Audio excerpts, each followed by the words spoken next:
Hello and welcome to the Versailles Arena here at the Paris 2024 Paralympic Games.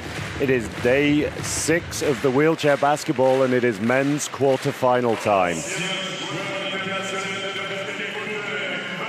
Before the start of the match, we're just going to see the coup de bâton.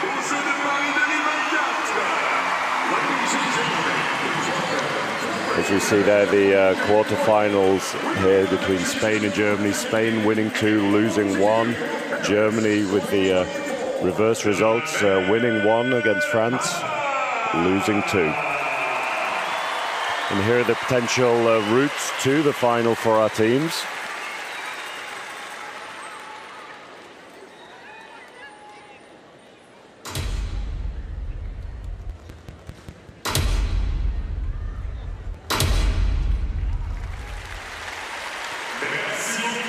Coup de bâton is a traditional opening to theatrical productions here in France.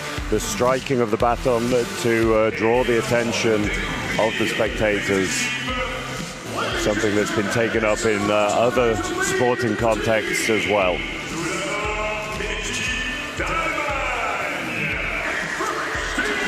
So, introducing our teams. First up, we have Team Germany. Number 5, Nico Dreimüller, one of the leading scorers for Germany so far, averaging 9.3 points a game.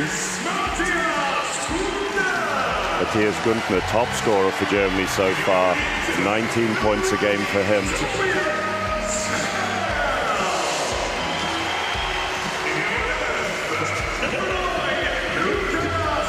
Lucas Glosner in his first Paralympic Games here. He's been starting 5 in a lot of games for Germany so far. We'll see if he is today.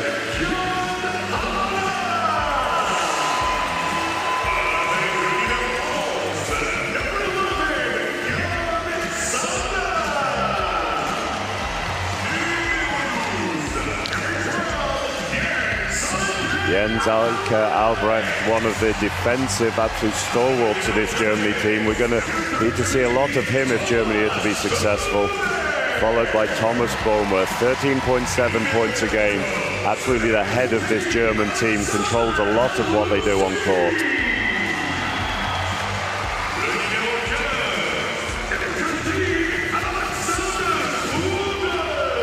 Alex Buddha, one of a trio of youngsters coming through for Germany that we're about to see. Next of which is Thomas Raya from the Cologne club in Germany. Huge future for this young man, I'm sure. Julian Lammering, debutant here at these Paralympic Games, who won a silver medal at the European Under-23 Championships already this summer.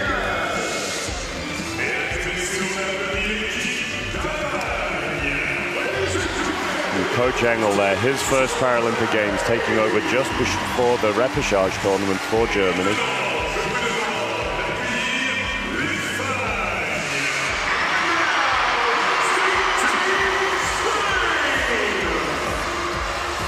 Spanish team with a lot of experience. Daniel Stix, one of those, long-time national team player, debuting in 2015.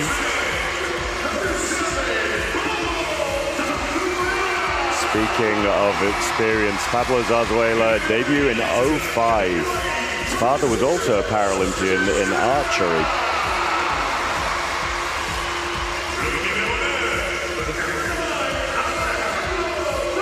Alejandro Zarzuela, twin of Pablo, one of the top scorers for Germany. He's averaging 15 points a game and 73% from the field.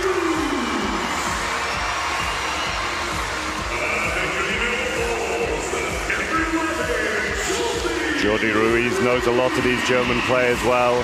He played for several years at Thuringia Bulls in Germany.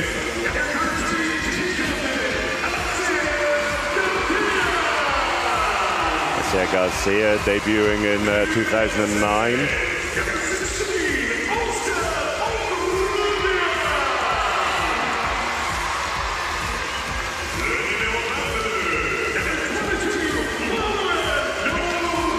Watch out for Manuel Lorenzo on the offensive rebounds. He led the tournament in offensive rebounds in Tokyo.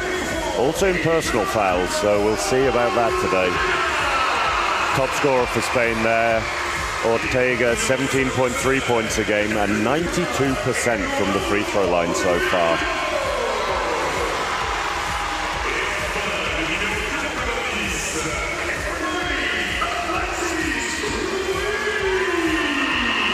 Alexis Ruiz, someone we haven't seen a lot of yet in this tournament, but can also be very, very dangerous on offense.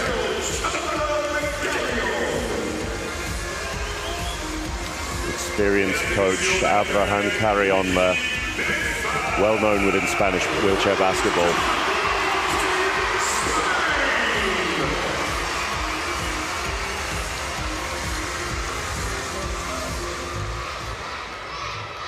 So we're just going to take a minute to respect the anthems of both teams here at the Versailles Arena.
National anthems of both teams there as we see the handshakes between the team.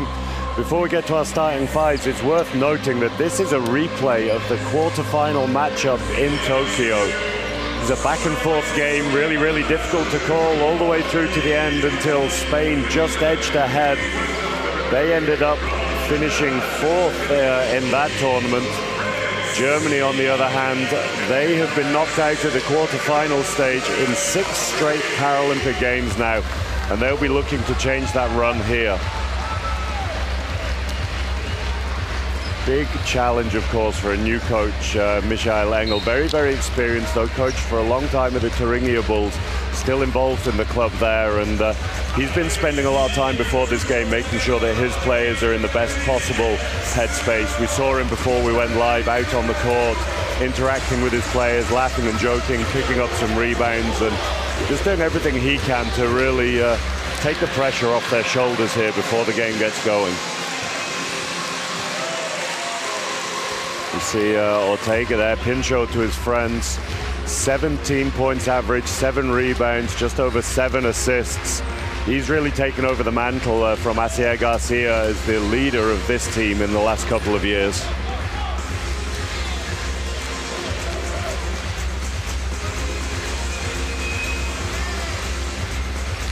both teams will be very, very well aware of the pressures that they're under. None more so than that young man, Matthias Günther, a guy who's come in here maybe playing back up a little bit more to Alex Haluski traditionally, but Matthias has really taken over in this tournament so far as we see the lineups, and as expected, Dreimüller, Günther, Glosner, Böhme and Buddha for Germany. Same lineup we've seen through most of the games so far.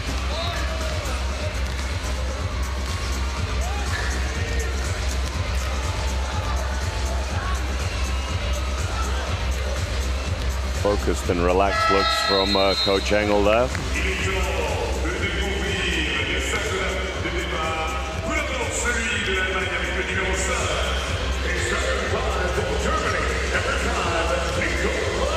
And starting 5 for Spain, we have the Zarzuela brothers, Sanchez and Lorenzo and Ortega. Again, very, very similar lineup to what we've seen in all of the games so far. It'll be interesting to see how Coach Carrion manages the size of Matthias Günther. He has 4 bigs himself on the court, so maybe that's to try and take the mismatch shot away of Günther. Germany, on the other hand, a little undersized. They're going to have to open the game up from outside. It's very difficult to get easy inside shots against the giants of Spain. One tactic that may be very effective is if they can use Buddha and Glosner there, trying to backpick perhaps one of the Spanish giants. For those of you not used to wheelchair basketball, that means just holding them in the backcourt before they attack into the offense to try and create a numbers situation where you're maybe attacking 5 against 4 temporarily. And if you don't get the shot inside, hopefully that opens up the outside shot for somebody like Böhme.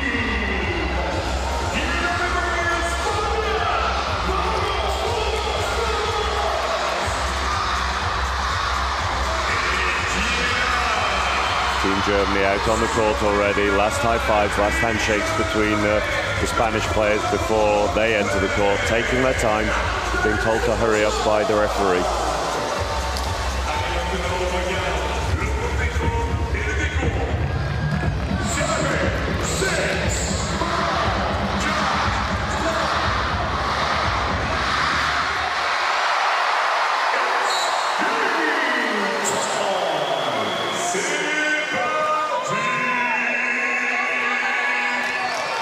And we are underway here in the Versailles Arena, day 6 of the wheelchair basketball. And we have this men's quarterfinal matchup between Spain and Germany. 3 to open the game from Ortega, that doesn't drop. As we see, we talked about that before the game started, Germany working hard on the back picks here. That's a cue to Spain that they're going to press up to try and get him free.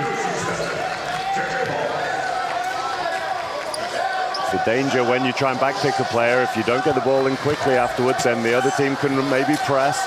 That's then maybe difficult to inbound the ball. We see a pick and roll between Böhme and Buddha. First isn't good from Böhme. Little lapse in concentration there from one of the leaders of this German team. See Ortega behind the screen. His first 2-point shot drops off the glass. Big celebrations from the Spanish bench. Again, 2 men backpicked here for Germany, looking to really create an advantage in transition. They can attack 4 on 3 here if they're quick.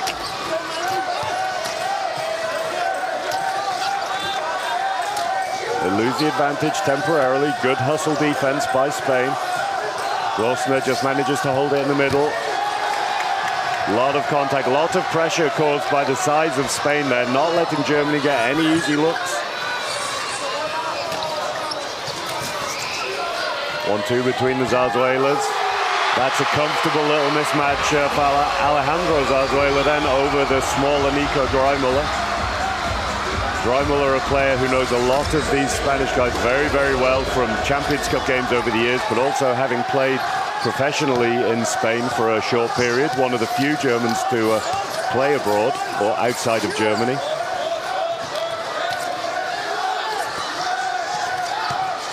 Günther hunting the mismatch in the middle there, can't quite find it. That opens the shot up for Böhme though. The reason Boma was able to create that pick and roll there with Alex Buda is that Matthias Günther was in the middle, and that meant that help couldn't come from the middle. Otherwise, it would have given the top scorer for Germany, Günther, an easy shot down the middle. Spain had to just try and play flat, and the pick and roll happened anyway, creating an easy open look for Boma to get his first points.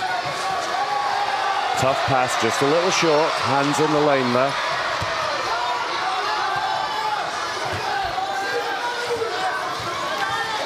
Double screen on the left for Ortega. He dishes it into the mismatch for Zarzuela. Calmly off the glass. Shot doesn't drop though. Buda off to the races. Nice hand in the lane though by Spain. If that pass had got away there, then I think Buda would have had an open layup at the other end.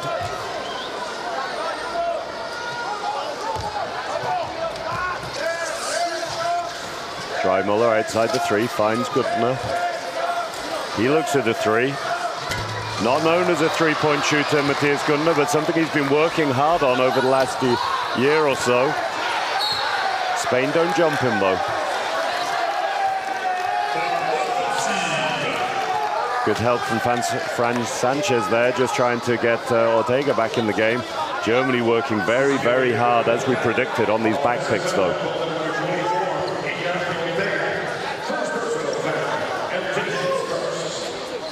The first foul of this game as well on Ortega there, just trying to catch that ball on the long pass.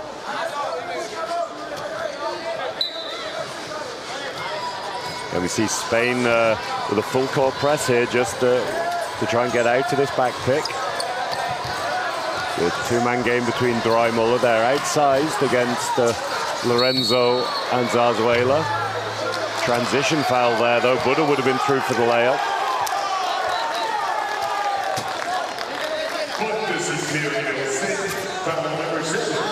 German bench celebrating these fouls drawn. They don't necessarily make a difference in the short term, as we just see that foul again from Pablo Zarzuela, but these fouls add up as the game goes on.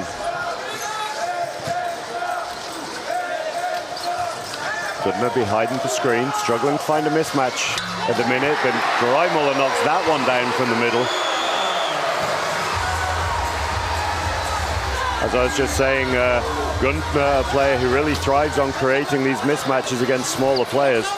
The problem here may be that there aren't that many smaller players on this Spanish team. Just Sanchez for him to try and hunt. That one's a little long off the glass from Ortega.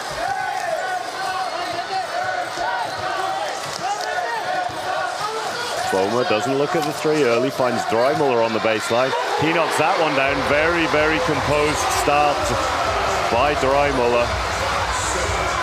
One of the more experienced players in this German team, and he's someone who's very rarely ruffled.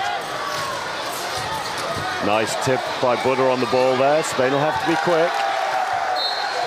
Lot of pressure on that shot there. No foul called. Clean defense. Just as we see that shot from the middle again from Drymüller. And from the baseline.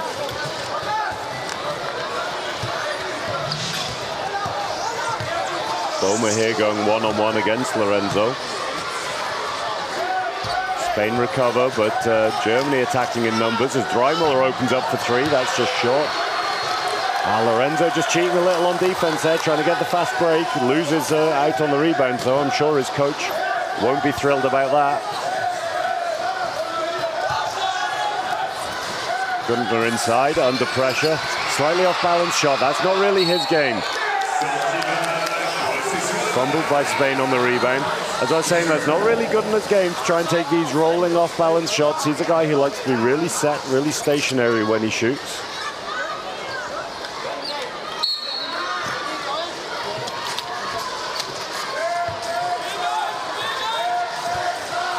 Pick in the middle, frees Boma up. He isn't looking just yet. He just looks to swing the ball to Drymüller. That one's very long from him, and it will be a fast break for Spain here to tie the game up. Shot knocked down. Lots and lots of talk between the teams here. They've had a rivalry over a number of years. And yeah, no love lost sometimes on the court. Everything's usually good after the game. You know, it's all It's all friendly, but any 1% these players can get just by getting in the head of the opposition, they'll absolutely take it. Dreimuller back out behind the three, pulls the trigger. This one's short as well. Glusner fighting for the rebound. He's back picked now.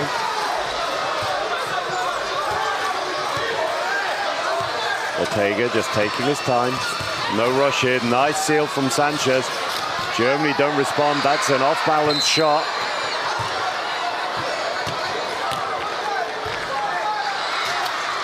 Tough finish there from the young Spanish player. Doesn't get it to drop, but there's man down in the key. We just see the shot here and the fall from Ortega. Dreimuller looking to the referee, saying, was there no foul there? Double screen again on the side. From the right this time for Ortega. You can see he has a habit when he's on the left-hand side. He prefers using the backboard, and from the right, straight in. Can just depend on the angle of your chair as to which feels more comfortable there as a shooter. Glusner working hard to seal Butter in. Doesn't get it, but he picks immediately for Guntner. Guntner for three again. This one's just long. Long pass by Ortega into Lorenzo, tipped by Butter. Referee calls foul there. Butter will be okay with that foul though. Doesn't want to give up the easy layup, rather put Lorenzo to the line.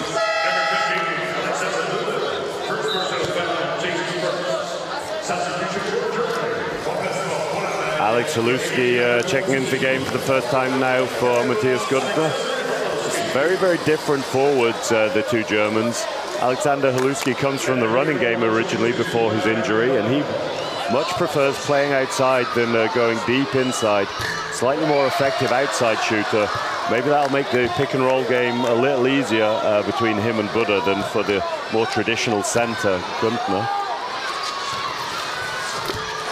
Second free throw is good for Lorenzo there, and he's back picked immediately.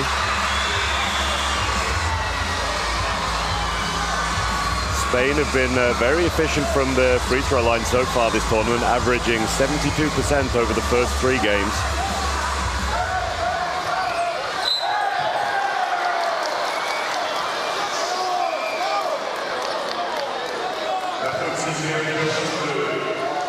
See the foul from behind on Lorenzo there. As I said in the lead into the game, Lorenzo led the tournament for personal fouls in Tokyo, so absolutely not someone who's afraid to put himself about a little bit.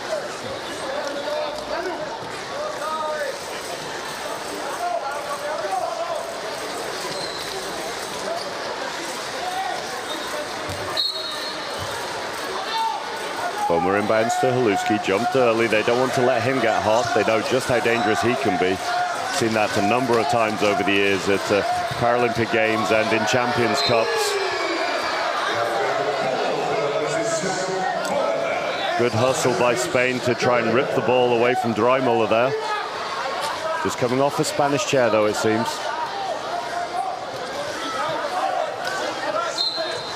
You see Sanchez extending on Haluski early. Pick from Butter.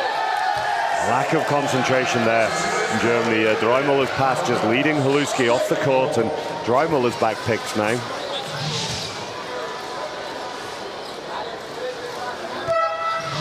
Just a bit of a lack of concentration from Dreimuller we see there.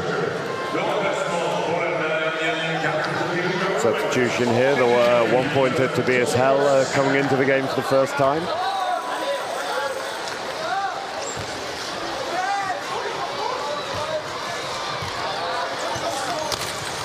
The seal from Sanchez for Ortega. Germany do well to stop it. Traveling called there. Wheelchair basketball, you need to bounce, shoot, or pass the ball after every second push, otherwise that's a traveling violation, similar to in the running game with the steps. Haluski screening for Bomer here. Nice pick from him. Ortega fights through it. Thomas Bomer doing a great job to draw the contact there. Thomas Bomer, I've said it before, is one of the best bad shot makers, you can say, in the world. If there's an off-balance, spinning, weak-hand shot to be taken, then Thomas Boehmer is absolutely that guy. And he does a really good job just making sure his chair draws the contact from Ortega.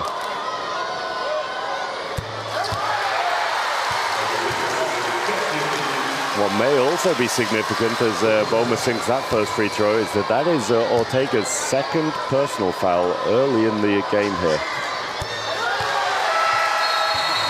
And we see the reaction from the benches to those free throws, and the reaction from the Spanish bench as Garcia checks into the game for Ortega for the first time. Asier Garcia, very, very dangerous player. Did some real damage to Germany in that quarterfinal in Tokyo, but doesn't quite have the athleticism or the explosiveness that Ortega has. He's definitely playing more of a backup role to him at this tournament, so that's a little win for Germany there, being able to get Ortega out of the game potentially.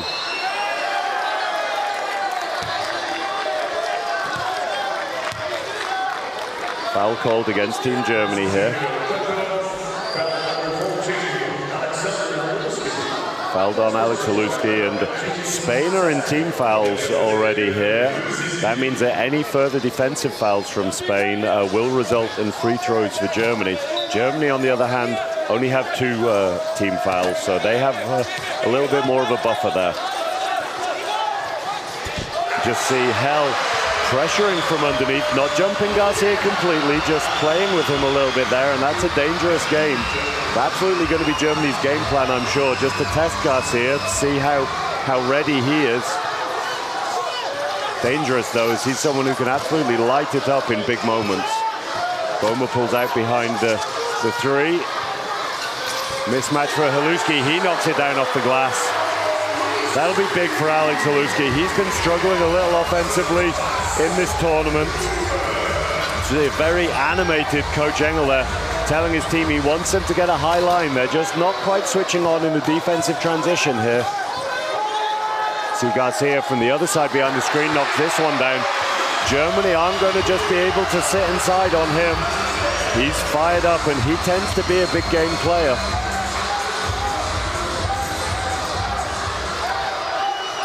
Boehmer looks at the 3, doesn't take it. Long 2 for him, that one's good. Germany really struggled from the outside in their previous game in this tournament, but they have come out firing so far here today. 3 in a row there from Garcia now. Germany are going to have to switch on to him. They cannot let him heat up. He's another player who can hit all sorts of crazy shots given the chance.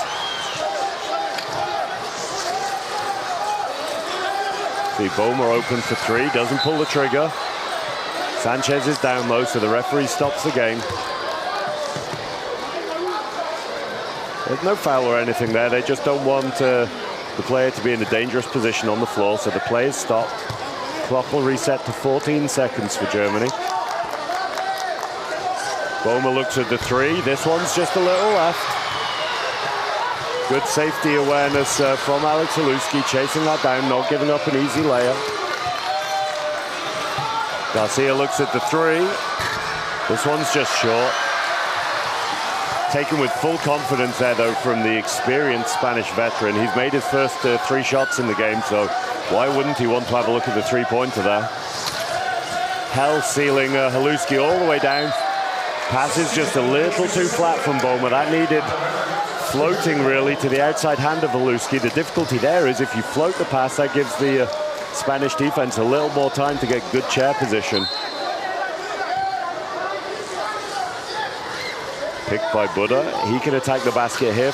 Help comes from the weak side. Buddha can't find it, though. Boehmer does. Haluski pulls the trigger. This one just rims out. 10 seconds left on the clock in this quarter as Garcia dribbles all the way through. I'm sure he'll want to take this last shot. He does. This one just rims out. Time to shot well, though, to not allow Germany an extra offense. As we predicted, very tight game here in the first of the men's quarterfinals. Spain leading just by 1 point, 13 points to 12 against Germany in the replay of the Tokyo 2021 Paralympic quarterfinal. Look at the statistics here. Germany shooting 36% from the field. They are shooting 5 of 9, 56% from 2, but 0 of 5 at the moment from 3-pointers. Spain, same number of shots in total, 14. They're shooting 43% though from the field.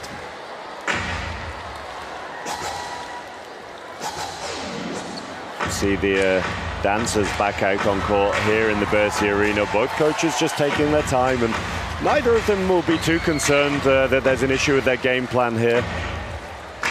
Germany starting with Matthias Günther instead of Alex Haluski, who Günther has been playing more minutes than Haluski through the tournament, but it tended to be Haluski that started. Haluski coming into the game though, as Günther has struggled to get settled into his mismatch game. Key player so far from the Spanish perspective, or one of them, has been Ortega knocking that bank shot down.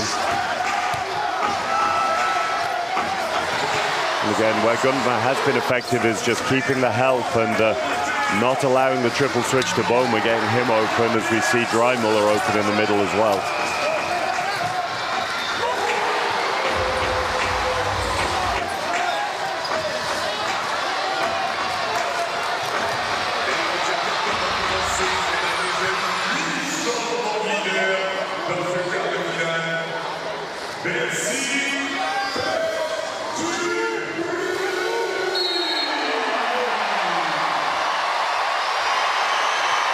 Germany gets us back underway here.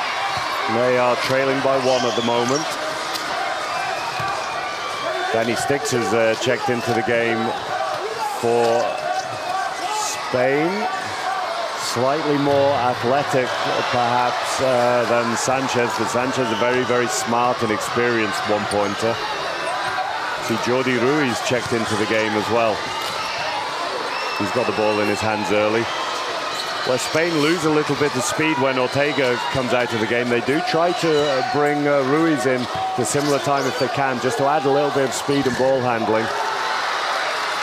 Next one's missed by Garcia. He made his first 3 in a row and he's missed the second 3 that he's taken. Boma looks at the 3, turns around, triple switch comes, that opens up Dreimuller. Germany doing well to move the ball here. Opens up for Haluski, shot doesn't drop though. And one for Boma underneath.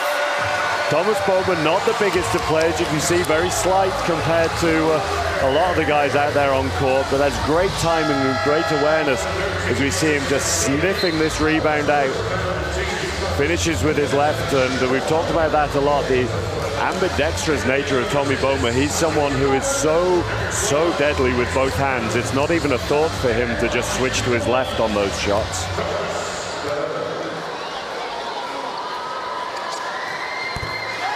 Next free throw is good for him as well, and Germany out to a 2-point lead now with Thomas Boma up to 9 personal.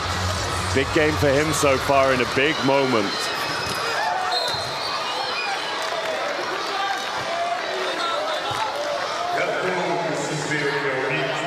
Foul called on Germany there.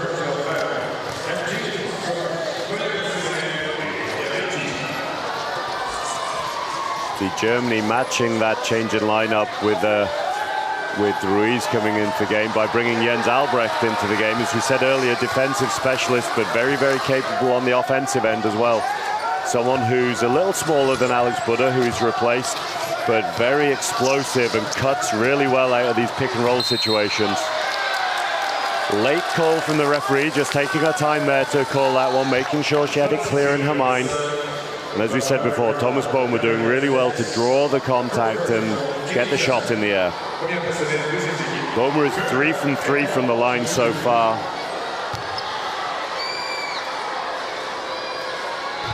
And he makes his 4th as well. He's out to 10 points personal already today to go with his 4 rebounds and 2 assists. Next one rattles, but Boma's touch is good enough that he's able to get that one to drop.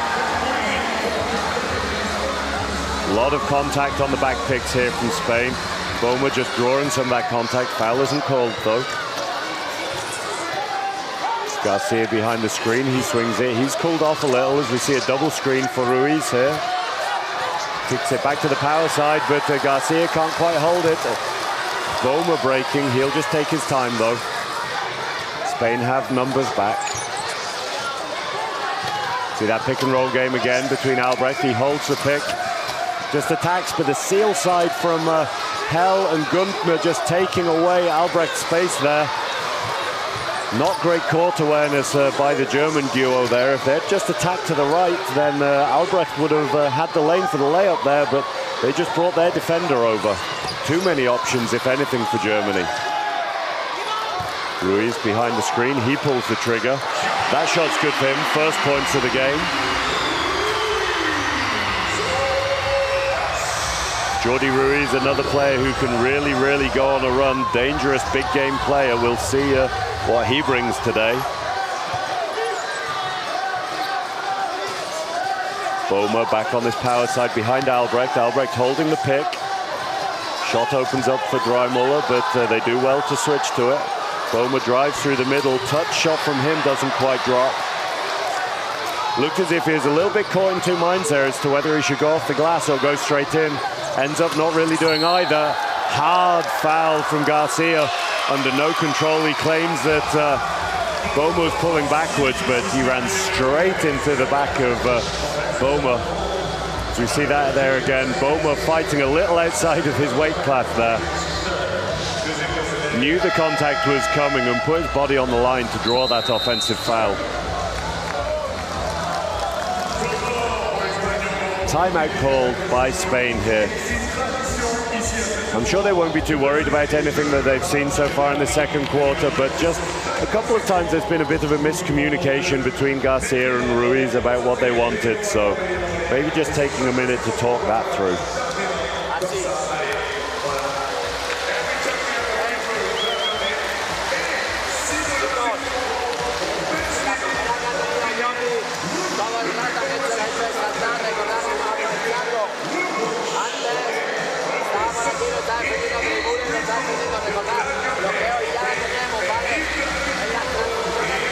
As you see in the Spanish timeout here, the Spanish coach began that timeout just by reminding Asier Garcia, hey, that's your second foul.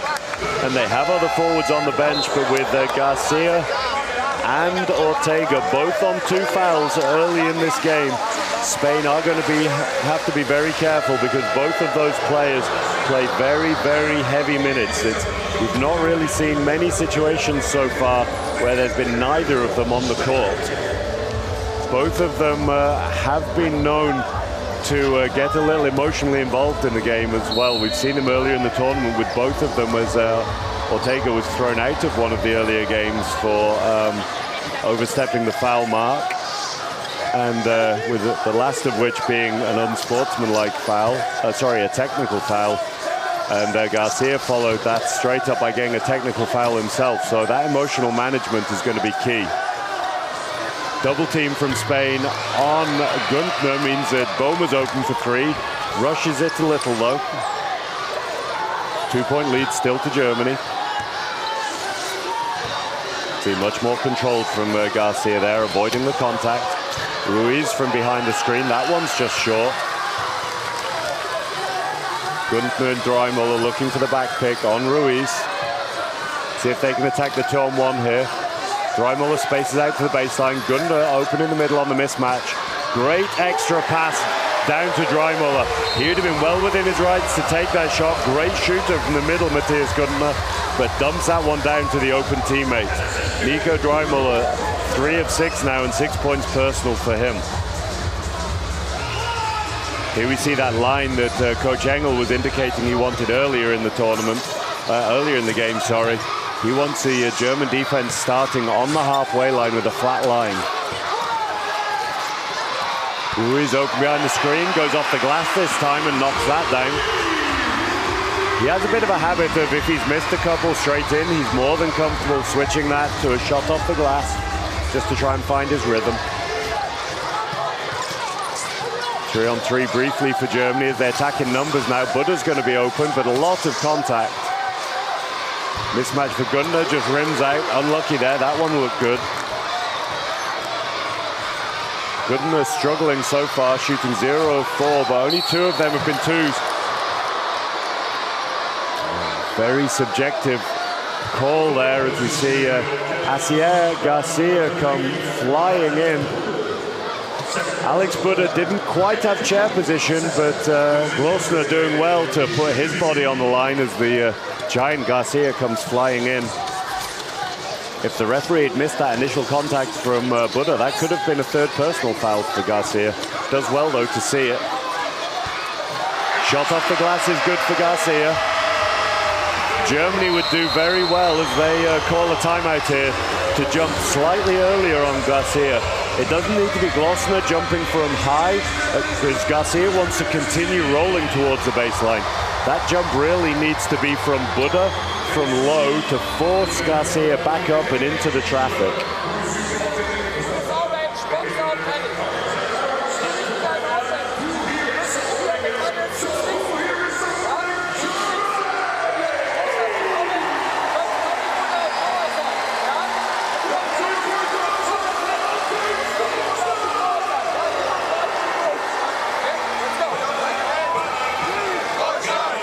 Very calm timeout there from Coach Engel, just reminding his players that just to get their focus, come back into the game. They want that high line defense. They want to continue that. It's been effective for them so far, and the higher that line is, you just see that that foul on Buddha there. The more effective that high line is, the more chance they have of drawing some of these charges from players like Garcia. See Tommy Boehmer there, hell of a start to the game for him, 11 points, 5 rebounds, 2 assists. Germany attacking in numbers here. Gundner open in the middle, doesn't take it, does well to find Boehmer. He extends to the 3. Swings the ball to Dreimuller, he's open. Shot doesn't quite drop. Lorenzo picking up the rebound. Spain now with the back pick as Buddha looks to recover. Garcia under pressure, faking, shot just rolls out. He's asking for the foul, needs to be very careful. He doesn't get into too emotional a conversation with the referee there, or let these things affect his game. Boehmer open for 3 again. This one's good from him. First 3 of the game for Germany, and Tommy Boehmer out to 14 personal. Garcia doing well to get the breaks on earlier. He finds Ruiz. That one just rolls out from Ruiz. Lack of communication, though, by Germany. Lorenzo nearly picking up the offensive rebound, but he was just off court as he tipped it. The Germany ball, slightly fortunate there.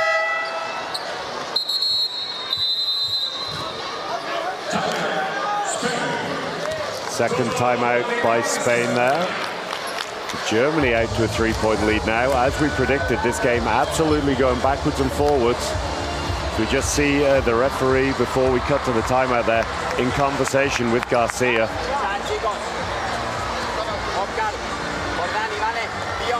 Garcia not even involved in this timeout at the minute, as he's still talking to the referee.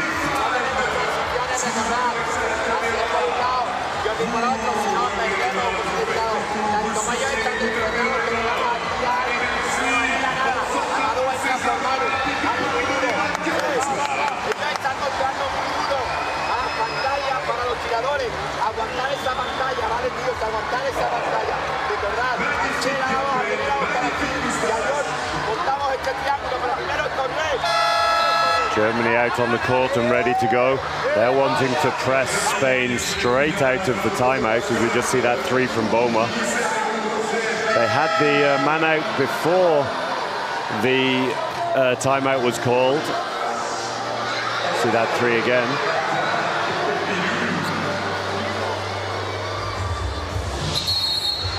As I was saying, they had the man out before that timeout was called, and they rushed straight from the timeout to pick up the man out again, as we just get a close-up on Boehmer here.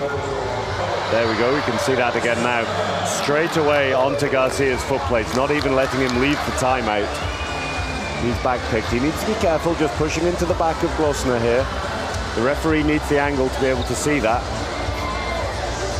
Again, Garcia, someone who's not afraid to put his body around and create contact.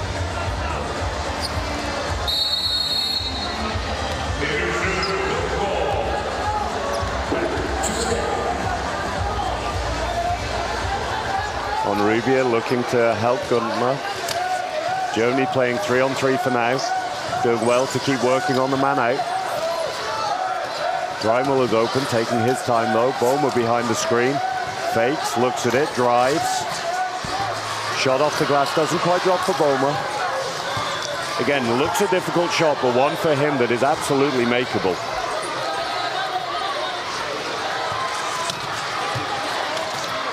High line here from Germany, not allowing Diallo to get a strong post position. Shadowing Garcia around. Again, we'll see if they jump from low this time. Jumping from high. That jump again, just a little late, opens a shot up. You can see Germany have switched their defense up here to have Glusner on the baseline. They don't want to lose the big man Buddha when he's jumping from low, so Glusner from the baseline now. Boehmer again through contact, no foul call this time, similar to the one we saw earlier where he got the and one. Garcia driving into the back of his own teammate. That's not an offensive foul in wheelchair basketball when you use your own teammates as a screen. Lots of pressure on Ruiz behind the screen. Good double screen in the end though. Shot just rattled out for him. He's struggling early so far today.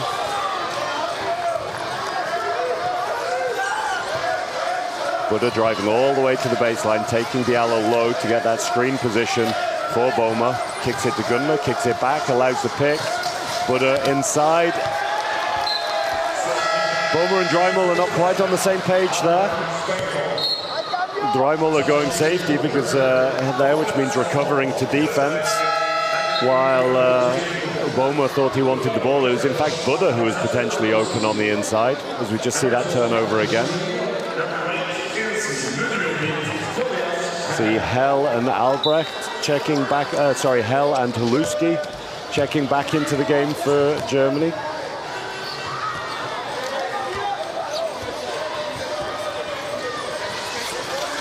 And that's allowing Boehmer to play defense in the middle on Garcia, chase him a little, see if there's pressure from underneath this time.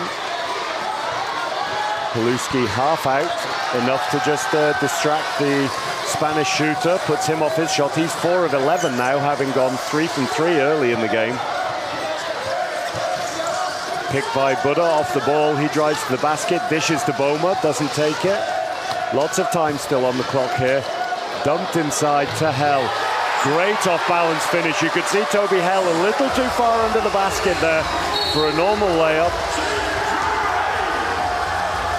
Offensive foul called here. Great job by Alex Buddha, I believe it is, just drawing the foul from Diallo. We're just going to see a replay of that here. No, drawing the foul on Zarzuela, sorry. Gets Germany an extra possession here, and that can be crucial in such a tight game. Boehmer with 3, lots of space, Haluski open. He's just snatching at his shots a little. You can see he doesn't extend fully on his follow-through there. He just pulls away from it a little. Feeling something in his shooting arm, maybe? Hard to tell from here.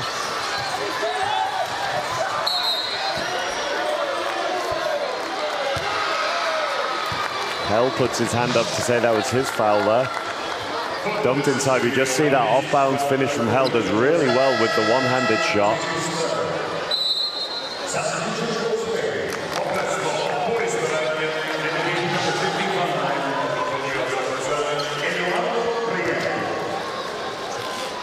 Prieto checking into the game for the first time for Garcia. Garcia just gone a little cold, only shooting 1 of his last 8 shots. Prieto previously played national team for Mexico, but has spent a long time living in Spain and got Spanish nationality, representing them for a few years now.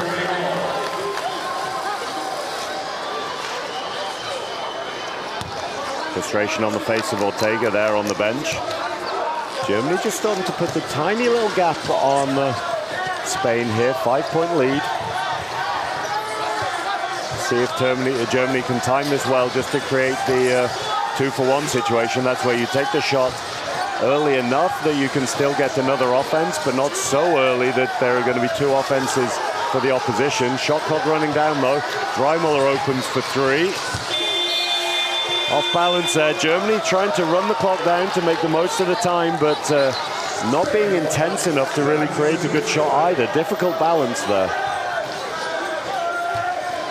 Where Spain are in foul trouble here, so any defensive fouls from Spain are going to mean free throws for Germany. Ruiz takes the 3. A little early, perhaps. Germany are going to have the full 24 here for their offense. Just a 4-second differential between the shot and game clock. Germany won't want to shoot too early, give Spain another offense. They will need to attack with some intensity, though.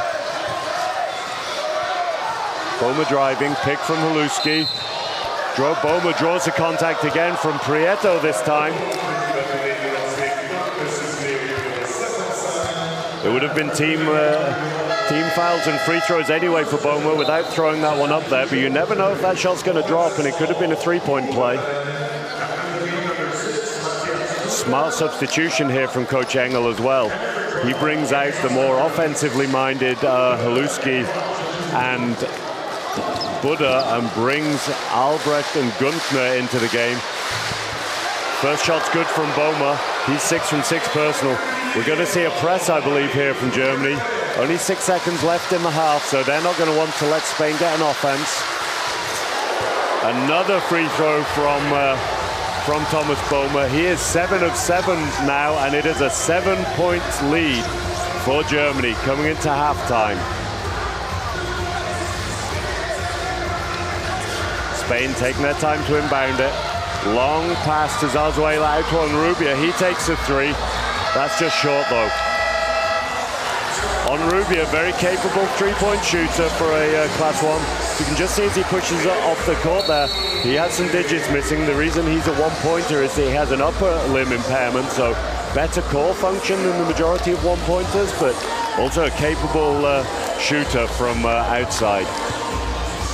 High fives from Team Germany there, and they'll be very pleased. That second quarter, they won 14 to just 6 points from Spain, with Ortega out of the game with 2 fouls, and Garcia having to check out of the game as well. See the statistics here. Very, very similar field goal percentages from both teams. Germany struggling a little from 3, 1 of 8. Spain, none of 4. The difference is the free throw shooting. Spain just been a little clumsy with their chairs. Sees Germany to the line 7 times. 7 makes from the free throw line. All of those from Thomas Boma. 7 from 7. Spain just 1 of 2. Much cleaner defense from Germany so far. We see an example of that there. Thomas Boma picking it up and knocking down the left-handed and 1. Ruiz snatching at his shots a little at the moment, but knocks that one down clean. And a great dump inside from Guntner to Dreimuller. 2 players who know each other very, very well, having previously played together at Rhinos.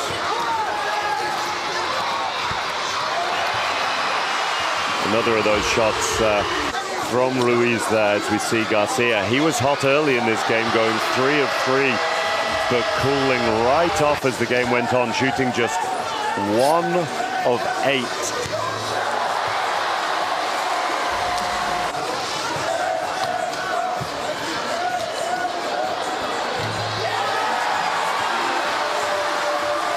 With a nice finish under the basket as well there. And as we said before, this matchup is a replay of the quarterfinal from Tokyo, which Spain won. So great job from Germany, but they'll know that this job is not finished.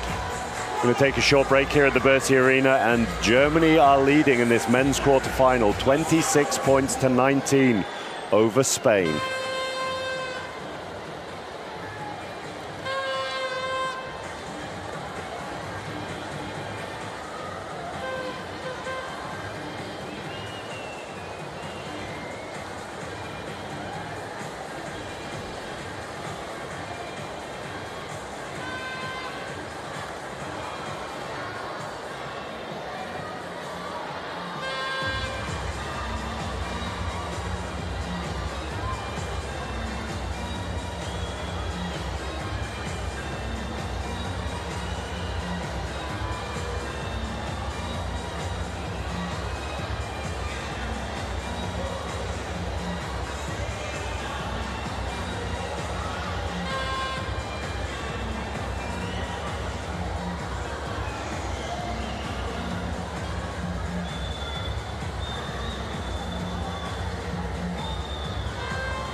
merci. Quel match, on a dit. Est-ce que vous êtes toujours ravis d'être là? Merci. Once again, are you happy to be here? Eh bien, vous allez être encore plus heureux. Pourquoi? Parce qu'on va découvrir un groupe de danse qui est incroyable, magnifique. Je n'ai pas les adjectifs pour vous dire à quel point ils sont bons. Je vais aller sur le menu, j'ai fait spécialement pour cet événement. Je vous demande un tonnerre, non, je donne un tonnerre d'applaudissements. Please give it up for Chateau.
welcome back to this men's wheelchair basketball quarterfinal here at the Versailles Arena, Paris 2024 Paralympic Games. Replay of the Tokyo quarterfinal between Spain and Germany. Spain just edging that one, but Germany, after a really tight first quarter, edging into the lead, 26 points to 19. Star of the show so far for Germany is Thomas Boehmer with 16 points personal, 7 of those coming from the free throw line. This shooting performance from Germany will do that confidence a world of good. They've struggled in some earlier games, and despite only going 31% so far from the line, the free throws of Boehmer will really give them some confidence, and their ability to limit Spain to just 6 points in that second quarter. They'll know that this job is far from over, though.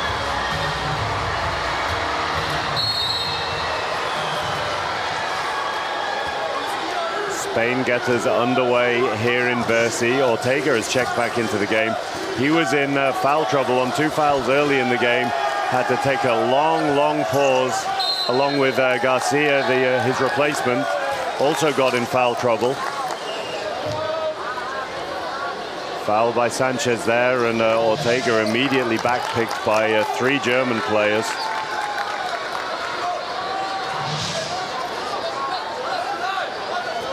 That back pick, as we see from many of the teams here, is a cue to press from Spain. Buddha breaks through the lines though. Boehmer open on the outside, finds Buddha, he fades away. Loses concentration there, but what a rebound by Tommy Boehmer. Doesn't get the shot to drop, but a couple of left-handed looks from him there, showing his versatility. Boehmer just taken out in transition. No foul called.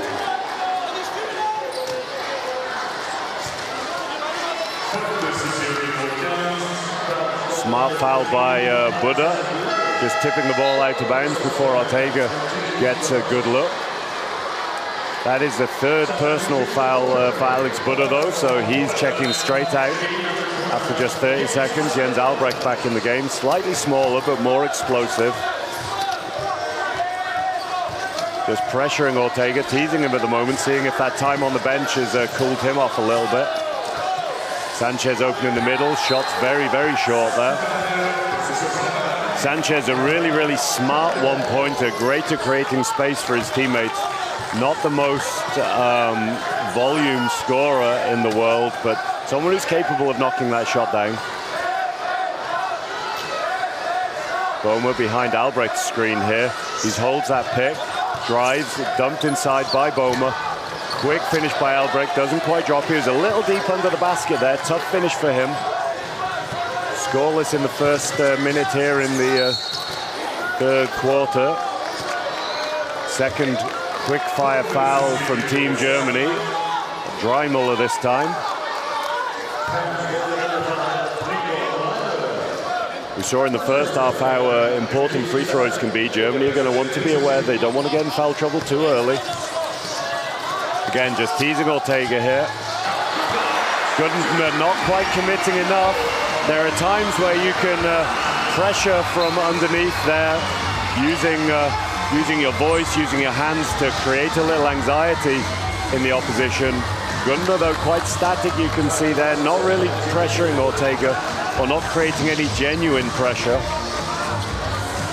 Could have been that he was worried about giving up the mismatch from Lorenzo over Glossner.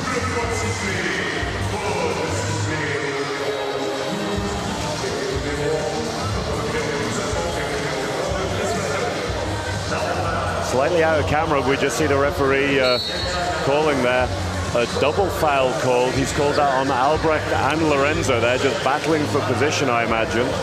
So there won't be any turnover of possession here because both players are fouled, so an offensive and defensive foul. It'll be Team Germany from the baseline. Gunther and Albrecht setting picks. Boehmer behind the 3, double pick. Gunther just holding on. Great screen by Glossner for Dreimuller. Nice rebound by Albrecht there.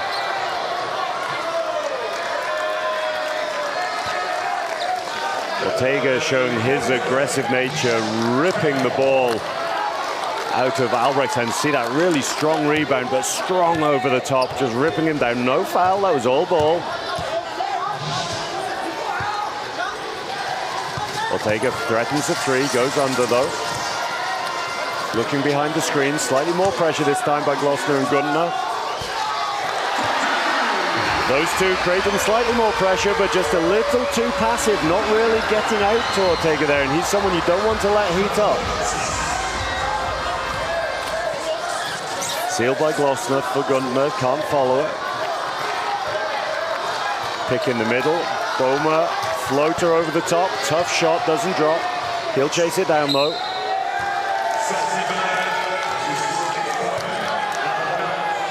Good pressure from Sanchez, just making it difficult for Boma to hustle and pick that one up. Germany with a 3-point lead still, but 4-0 run to open the quarter from Spain. And apologies to any lip readers out there. Thomas Boma just getting a little frustrated, only with himself, I'm sure.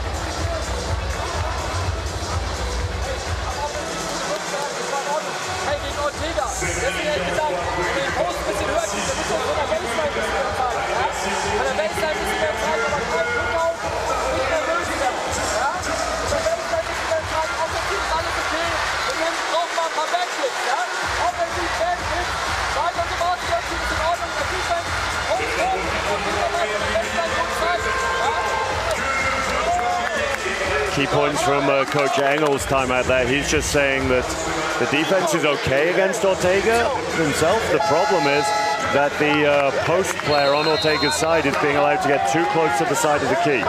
If Germany do a more intense job pushing that post player out to the side, then Ortega doesn't have as much space to take that easy shot. So he's a little further away. Offensively, he wants them to keep working on getting the back picks. They've let that go a little bit, and if they can keep getting back picks against the Spanish players, they can attack in numbers.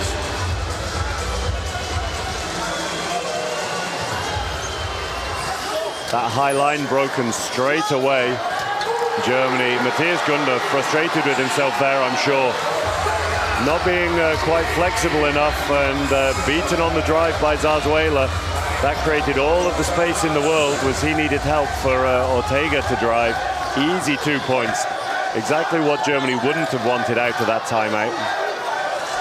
Boma for three. There's a momentum killer for Spain. They'd gone out to a 6-0 lead. Thomas Boma, cool as you like, just pulls that. He's 2 of 4 from the three-point line now.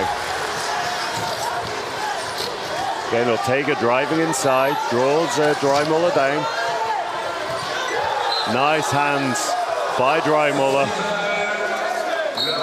You can just see an animated Coach Engel in the background as we see that three again from Boma, just saying that he wants the replay.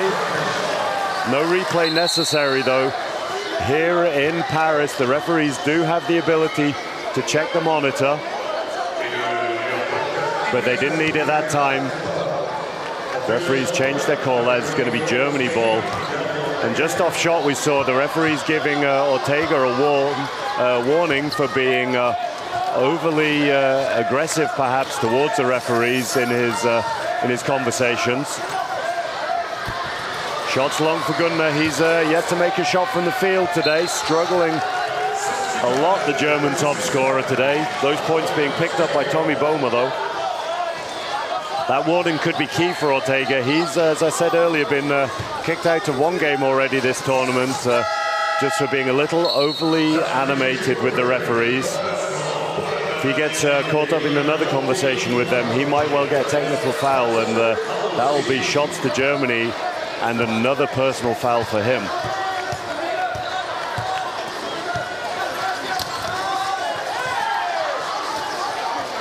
That post again very close to the side for Ortega here, but Germany have changed it up. Slightly quicker defensive side against him.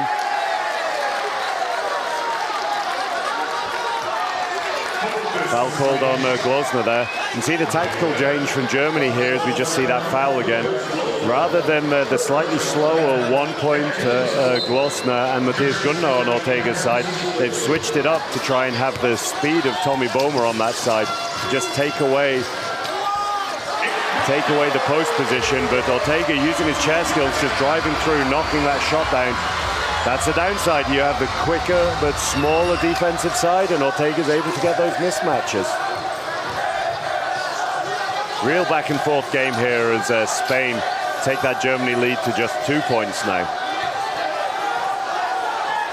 Boma threatens another three, picked by Albrecht.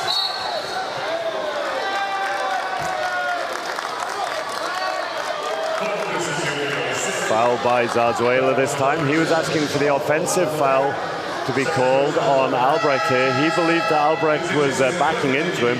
Albrecht looked from that angle at least as if he was backing into the space. Smiles from Tommy Boma there. I'm sure he's absolutely loving this battle as we see Tobias Hell checking into the game for Lukas Glosner. Both teams with relatively high team fouls already here. Pick and roll game between Albrecht and Haluski, two players who know each other very well from the Thuringia Bulls. Big shot from Dreimuller there. Big shot to knock that one down from the middle. Germany leads back out to 4. Ortega not looking at the three at the minute, just taking his time. He's rolling down again. This pressure needs to come from underneath. This one's just missed, but Ortega there comfortably rolling into his shot, and Germany cannot allow him to keep taking those kinds of shots. Dreimuller in the screen for Haluski this time. Fakes the pass, keeps driving. Pick and roll off ball between Boma and Albrecht. Ortega does well to help. No outlet for Boma, needs to get something up. Germany a little too disorganized in their offense there. Ortega again, feeds inside this time to Zarzuela. Smart move by Boma, I believe it was there, just pulling his chair away. Quite often players use the opponent's chair just to get stopped. You pull the chair away and they miss that contact.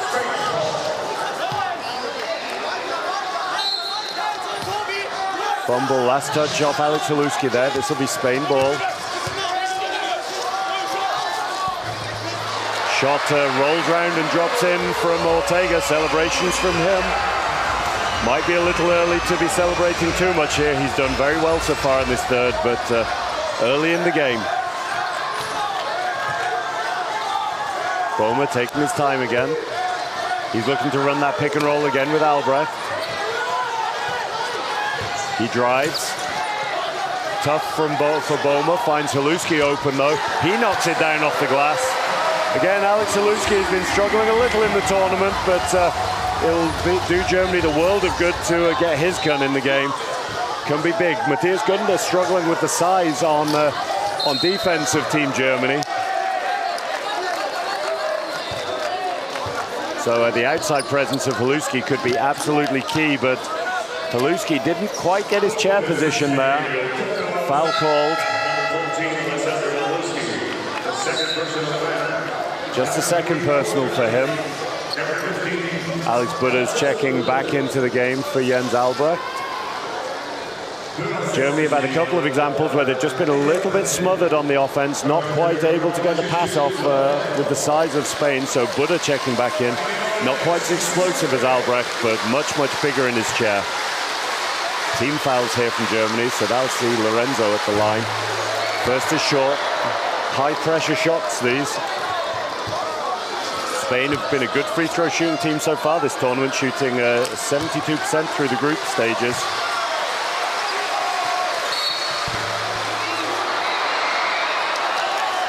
Spain going in early there, so that'll be a sideline ball for Germany. Spain just shooting 1 of 4% so far from the free throw line this game. All of those from Manuel Lorenzo. There you can see that stat showing the difference. Offensive foul called on Alex Haluski here, shaking his head. Frustration on his face here. Ortega just having a word in Haluski's ear. These extra possessions are absolutely key. These offensive fouls lose you a possession. Toby Hell just not reacting quickly enough there, and Zarzuela driving through Pablo Zarzuela there. The free throws for him now. Team Germany racking the fouls up, still with 3:44 left to go in this third quarter. They don't want to be giving Spain too many freebies. First is good. That's absolutely key for Spain. They need to make some of these free throws count.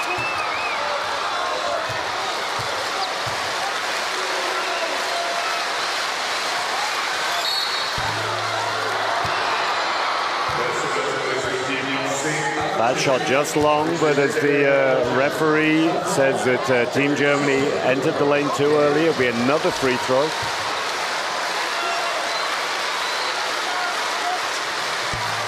This one's long as well. Big rebound by Boma.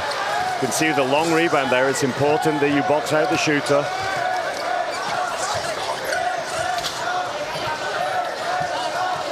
Lewski behind the screen. Triple switch is going to have to come. Hell trying to seal there as Buddha holds that screen. Lewski open from the middle. This one rattles in. Good job that went in as well, because Germany were not safety aware with Ortega breaking down the floor. That would have been a fast break for them if that shot had been missed. Ortega from the right this time. Boma threatening, Buddha from underneath. They let Lorenzo roll all the way through, though, far too open. That one wiped his feet a little, but it did drop in the end.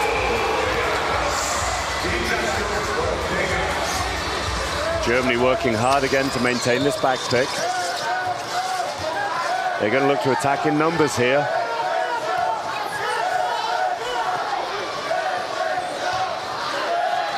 Boma taking his time, needs to move the ball, though, can't got too long. Just 3 seconds on the clock now. 3 from Dreimuller, off balance. This one doesn't drop. A few times when Germany have had this back pick, and that's a tactic that they're looking for, is these back picks and attack with numbers. But then they've just been too passive out of the man out. The idea of a man out is you establish your position, you attack quickly, and you try and get some transition baskets, or at least an open outside shot. It's either going to be the Team Germany being a little passive there, as we see a 3. This one just rims out from Ortega. That would have tied the game up. It's either a combination, perhaps, of Team Germany being a little passive with their man-outs and Spain doing a good job of slowing them down with pressure. Lewski open again from the middle. This one's good from him.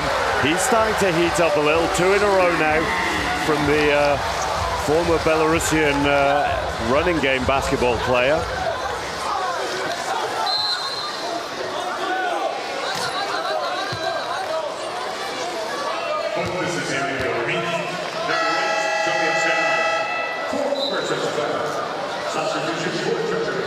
Fourth personal foul already on Tobias Hell. He's going to need to be careful here. He's being taken out of the game just to protect him as Glossner comes back in. Both Hell and Glossner not particularly experienced with the national team. Hell making his Paralympic debut in Tokyo. This, of course, a very, very different experience to Tokyo with crowds in the stadium. The first free throw is good for Ortega, and he's out to 13 personal.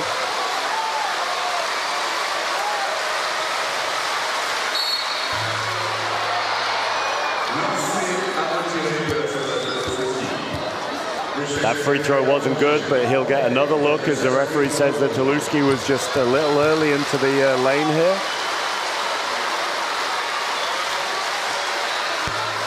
That one's good.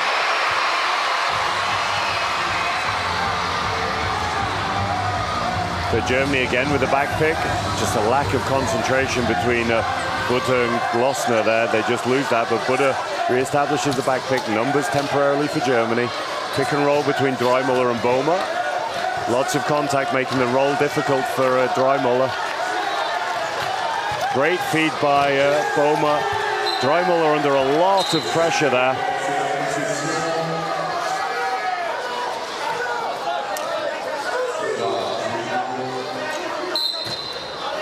Referees had initially indicated that that was a Spanish ball. They've just had a conversation, corrected that. It will be Germany ball. Only 0.8 seconds on the shot clock, though. So they'll have to be very, very quick in bounding the ball here. As we can see, while the floor, just sweat being cleared from the floor, the team's working hard just to battle for position. Working so hard, in fact, that Thomas Boehmer just got taken out there. Boehmer being chased by Zarzuela. 5 seconds to inbound the ball. Quick shot by Boehmer, just rolls around. That looked good from him, but again, Germany just not safety aware there. Ortega feeling himself there on that shot, knocks that one down, and it's just a 1-point lead. The difference for Spain.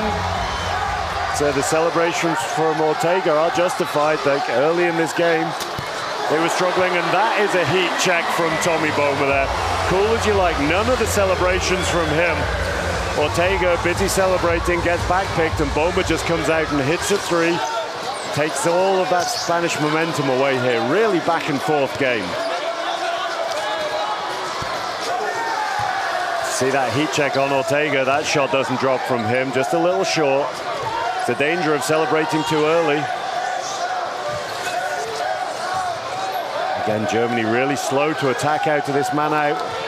Need to be a little bit more dynamic here. Stuck above the three-point line. Haluski for three. He nails it. Huge, huge, huge three-pointer for Germany. Absolutely enormous. Alex Haluski, as I said before, had been struggling in this tournament so far, but that three, massive, as Ortega looks to reply, and he does. Shootout here at the end of the third quarter. Ortega celebrating his layup. Boehmer comes down and hits a three. Haluski comes down and hits another three after the miss from Ortega, and then he replies with another three. 4-point lead to Germany. Frustration on the face of Coach Engel, but he knows that that could have been a lot worse for Germany there. What a fourth quarter we have in store here. We predicted before the game it would be tight. Spain taking that quarter by three, by far the highest scoring quarter we've seen so far, 20-17 to Spain. Sees Germany still with a 4-point lead though. Just 1 minute here for the coaches to talk it through as we see those shooting percentages. Germany with a few more field goals, to 47 to Spain's 43. Germany's free throws though, 7 of 7 so far for them. Just 4 of 8 from the line for Spain. So we see some of these shots from Ortega.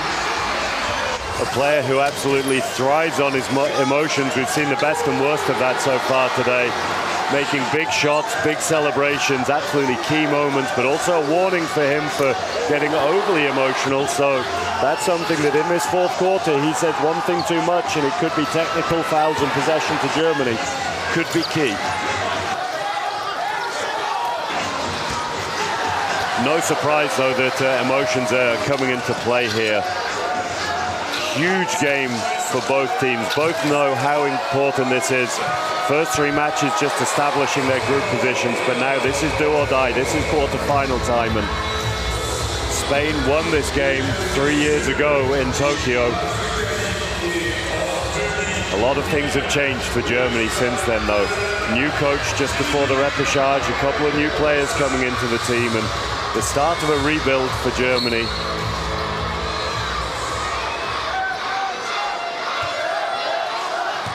Boehmer outside the three, jumped early by Sanchez. Germany again taking lots of time. Dreimuller through the middle with the floater. That one doesn't drop. He's struggled a little.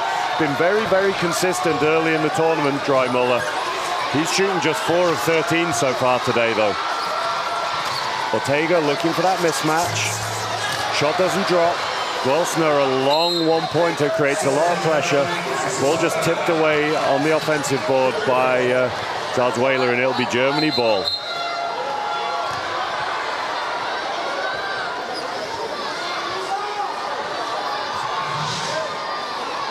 Again, as we see that miss, Glosner just getting his hand up in time. Comfortable shot that for Ortega, one that he'll feel he can make.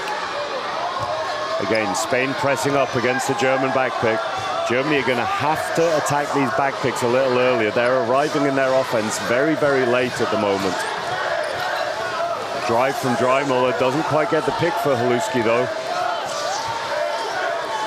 Another three for him. This one's just long. Good chance for an offensive board though. Strong by Lorenzo. Great balance there by the big three-pointer, claiming that. Had to be very careful not to get the offensive foul and still concentrate on his pass. Great steal by Sanchez through the baseline. Gets Ortega open. He's not able to pick it up. Losing his balance, a double amputee there. Being a double amputee in wheelchair basketball gives you great maneuverability in your chair, but tough to maintain your balance so far when you're so top heavy. Contact in the face of Haluski, and he's getting fired up now, letting the referee know all about that. I'm sure Ortega wasn't looking to hurt anyone there, just looking to catch himself on the way down. Back picks again from Germany. Ortega very, very quick though, recovers well, but they still have Sanchez picked out. Just entering the picture now. Pick from Haluski on Boma. He's open, doesn't pull the trigger, finds Haluski, fakes. Doesn't pull the trigger either. He can drive off this one. Floater all the way through. Shot just rolls in off the front of the ring. Boma and Haluski. Boma's played relatively well through the tournament, but not at the level he knows he can play at. Haluski, though, has struggled, and what a time for those two players to turn up. 22 points personal for Boma, 13 for Haluski so far here. Ortega from three. That one's not good either. 8 minutes, long time still to go in this game. Next back pick from Germany by Dreimuller. High line from Spain, though, not wanting to let Boma get set. He drives through the contact. Left-handed pass, we've talked about that before, how strong the left-handed passing is of Boma. Drives inside on Ortega, doesn't box out behind, though, as Buddha misses the shot. These missed easy shots inside could be absolutely key for Germany. They can't afford to give many of those away. Great hands in the lane by Haluski, and he's pushing clear, finds Buddha ahead, needs to knock this down, and he does.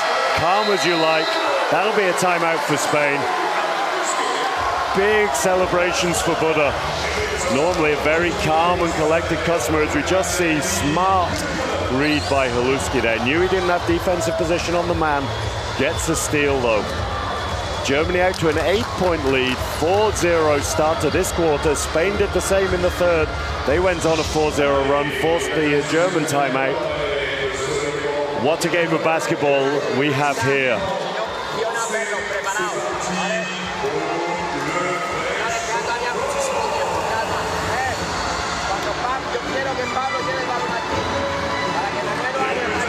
Coach Carrion very, very calm here, just showing that he wants his players setting their picks and attacking through the middle. They know that's where the space is against Germany.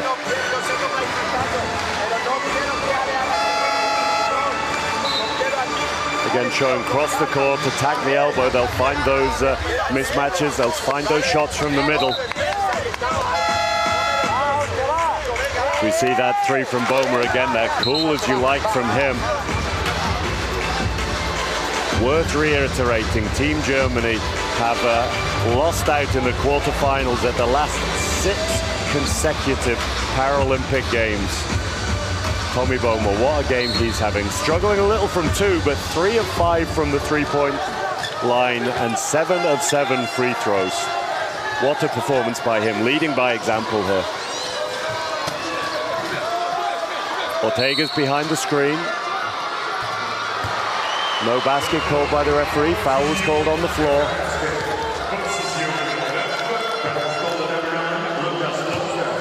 Foul on Lucas Glosner, just his second personal. He's going to have to play some heavy minutes here with Tobias Hell on 4 fouls. Ortega for 3, fakes it, no, drives, long 2 maybe. Pressure from underneath from Haluski. That's going to be key, getting that pressure from underneath. Resets to the 3, another one drops out. Dangerous game by Germany here. Ortega, a guy who thrives on his confidence. He misses that shot and that starts to take his confidence away, even someone with his self-belief. Makes it though, and you give him all the confidence in the world. Ortega hustling here, not giving Haluski any room taking a lot of time off the shot clock for Germany. Haluski cool as you like. Great screen by Glossner for Boehmer. Shot doesn't quite drop again. Struggling from 2. Incredible from 3 in free throws, Boehmer, so far today.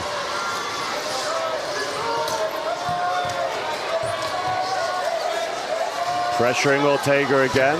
Snatching at his shot a little there. You can see usually a guy with a great follow-through at his shot. You can just see he just pushes that a little, pulls his arm away. Not quite as composed as you'd like. What a tip from Boehmer. Poor pass from Haluski to Dreimuller initially. Dreimuller does well to rescue it to Boehmer. Great little pass there, though, by Haluski into Boehmer.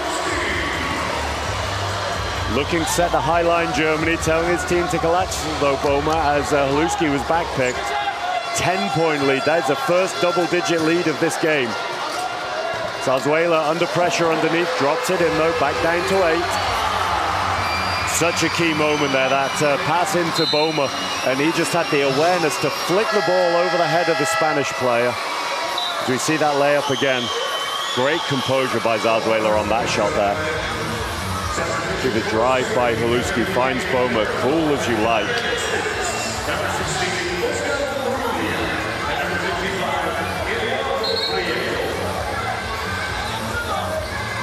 Change of lineup here for Spain. Big call.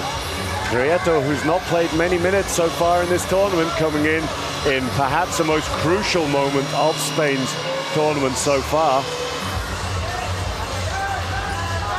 Haluski needs to be aware of the halfway line there. Doesn't want to go back court. Safe pair of hands, though. Doesn't have an outlet, needs one. It's all well and good Buddha back picking here, but Haluski needs an outlet. Clock running down. Boehmer drives, spins, cuts into lane. Great awareness by him to dish that ball to Haluski. Floater is good. Huge assist from Tommy Boehmer. Losing his balance, still manages to find the pass to Haluski. 6 assists personal for Tommy Boehmer so far. Steal by Germany. Big moments here in the game. Big moments. Pressed by Spain, broken comfortably by Germany. Buddha will just hold this, taking his time. He needs an outlet, though. Haluski comes to receive it. He needs to drive here. Boehmer down the lane. Finger roll by him. Hands in the air from Ortega is a big celebration from the usually emotionless Tommy Boehmer. Germany out to 12. You can see Spain just starting to lose their heads a little here. That needed to be floated onto the outside hand of Zarzuela. It's not, it's fired in there. Can't get hold of it. You just see that steal. Ortega, usually he's someone you would see chasing down the left hand of Boehmer, throwing himself out his chair to try and get a piece of that, but just watching Boehmer take that layup there, very unlike him. Haluski attacking with purpose here. Germany taking their time, though. They know they don't need to rush. Pick and roll between Buddha and Boehmer. Triple switch had to come. In that situation there where the triple switch is coming, I think it would be good for Germany if Dreimuller just offset himself. You can see Boehmer calling a set play here. Heads, we'll see what that is. We have Dreimuller spacing out to the baseline. High post entry. It'll be a pick and roll between Buddha and Boehmer. Buddha driving, needs to set that pick a little more cleanly, though. Glossner drives the lane, doesn't go anywhere. Haluski has a mismatch, though. Boehmer through contact. Doesn't find Haluski there, takes the shot himself. He says, my bad, apologizing to his teammate there. He felt confident, though. Prieto's driven through the lane. He's knocked that one down. How big's that going to be? Cutting the lead down to 10. 3:40 still to go in the game, and press on here from Spain. Well received. Turnover, though, here. Nice feed by Ortega into Prieto. Hell back into the game. Coach Engel feeling like he needs the speed of Hell in the one-point position over the size of Glossner at the minute. 10-point lead. Interesting to see how Germany play this now. They don't want to give Ortega an open look. On the other hand, they don't want to jump him too aggressively. Chateau inside. This one doesn't drop. Big rebound by Haluski. No safety from Spain. Dreimuller drives to the basket. Left-hand finish for him. Confidence on that shot there. Big celebration from the man from Frankfurt. Germany back out to 12 as we see a dejected face of Lorenzo on the bench there. Ortega threatens a three, doesn't pull the trigger. Foul on the catch from Haluski there. Preto's underneath. Haluski needs to not let him get into that position. Germany need Alex Haluski to stay in the game here. Fourth personal, he needs to be careful now. And from a Spanish perspective, they might want to look to start fouling Germany a little. They need to get their team fouls up in case they need free throws at the end of the game.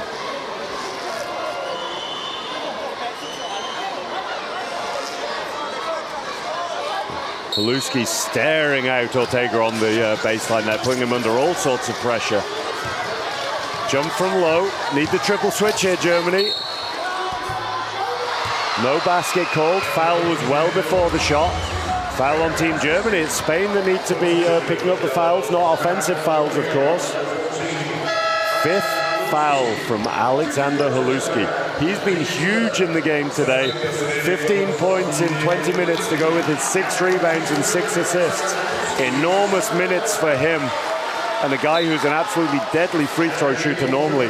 Matthias Günther, though, has been the top scorer for Germany most of this tournament, so not a bad guy at all to be bringing off the bench when your top scorers sat there waiting to come in. Ortega knocks that one down, cuts the lead to 8. There are a few signs early from the Spanish bench in the quarter that they look like they might be quitting, but Ortega is absolutely not one of those people. And you can see the difference in his shot there. Full extension on this one. We just watch that replay, we can see. Full extension, holds his follow through there, doesn't snatch at it like he has on some of the earlier ones.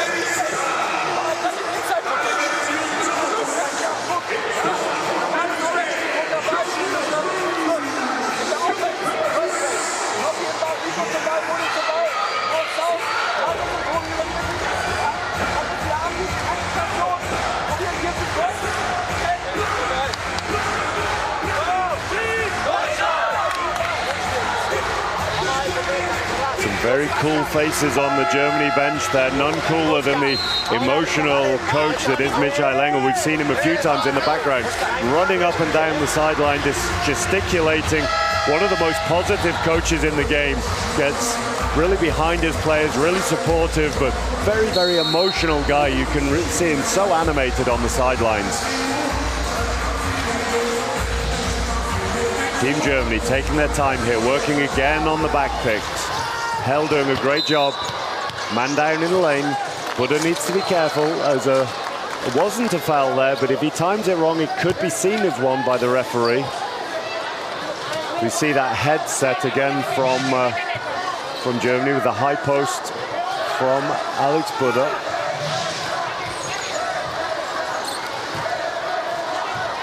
Boma taking his time, all the time in the world. Buddha's in at the baseline.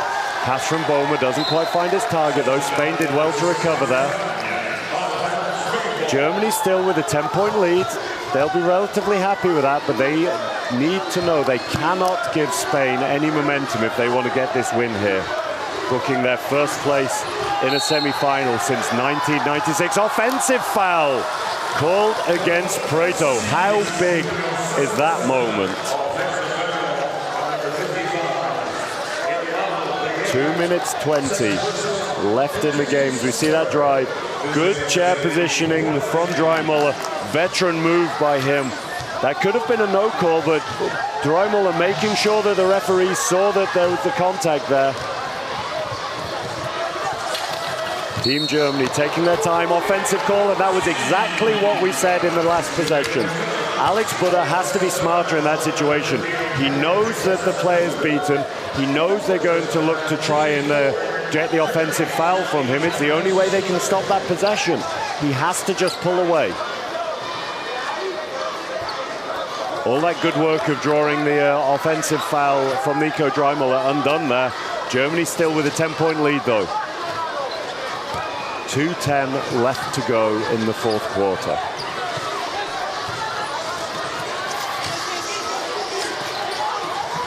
Three isn't good there. We said on Rubia, a player who's definitely capable of making threes, but not necessarily your first choice. Germany taking their time. Great high line here from Spain. Boma's broken that though. Germany taking all the time in the world. Gunnar with the mismatch, clock running down, hand in the face from Sticks. Knocks that one down. Huge basket from Matthias Gunnar. And what a time to score your first points of the game. Matthias Gunnar, 0 of 5 leading up to that moment. Knocks down the most pressured shot possibly of his career for Germany. Boma pressures from underneath. There we go, see that shot from Onrubia. Big moments here, lead back down to 10.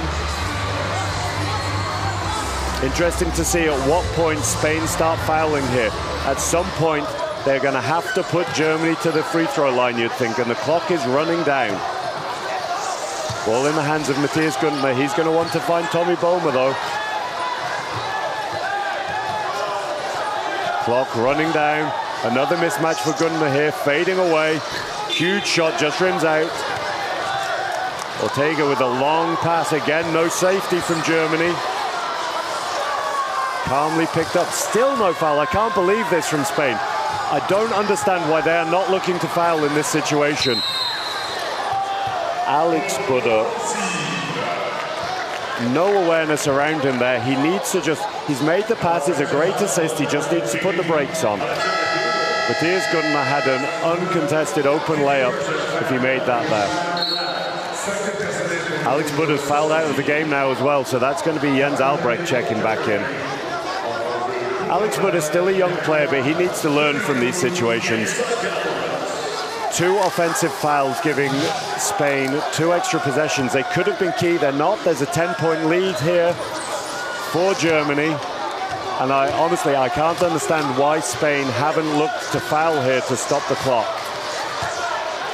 Still just dribbling the ball out here, Spain. Onrubia takes another, this one dropped. And it really does look like Spain have just given up this ball game here. This is knockout basketball. Clock running down.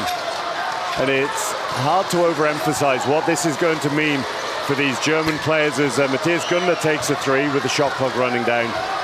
As I've said, Team Germany haven't made a semi-final at a Paralympic Games since 1996.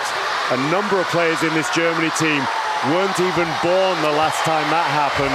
As we see Preto knocks that one down off the glass just to eat into the Germany lead. But what celebrations from Germany. They have got that monkey off their back. First semi-finalists of this Tokyo Paralympic Games, and it is in Team Germany. And the most impressive thing for Team Germany is it is not the guys who have maybe been the star of the show for them in Dreumüller and Gunther in the earlier rounds who have stepped up. It has been players like Thomas Boma and Alex Haluski. Unbelievable performances from the two of them here in the Versailles Arena.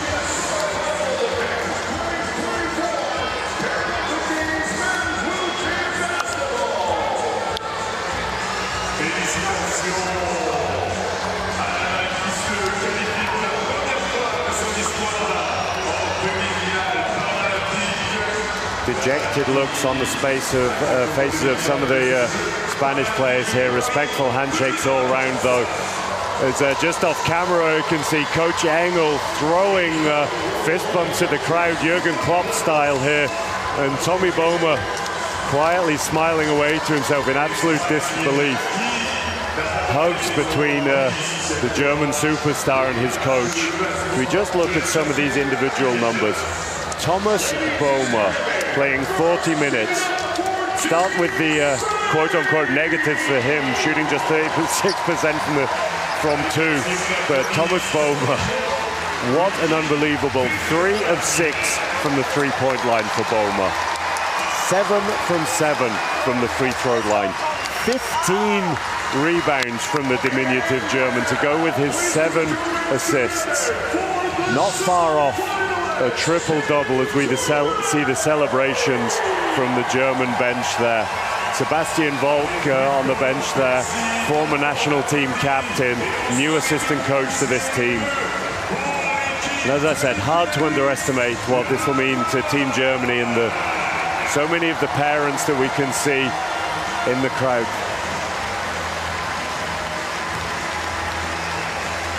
The celebrations, the emotion here. This is what Paralympic wheelchair basketball is all about. These emotional scenes right here.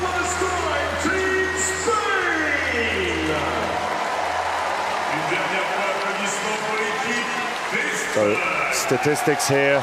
We see similar field goal percentages from the two teams, but Germany able to knock down 4 of 15 threes, 7 of 7 from their free throws. How crucial were those 7 free throws from Tommy Boehmer?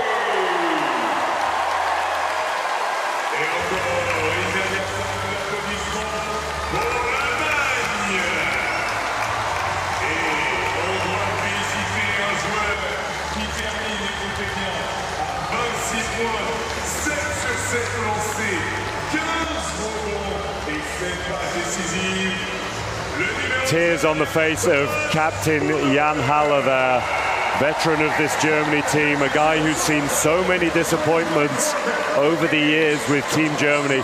Haller hasn't seen a minute in the game today, but that won't matter one bit to him, as Germany have taken this win 57-49 against Spain.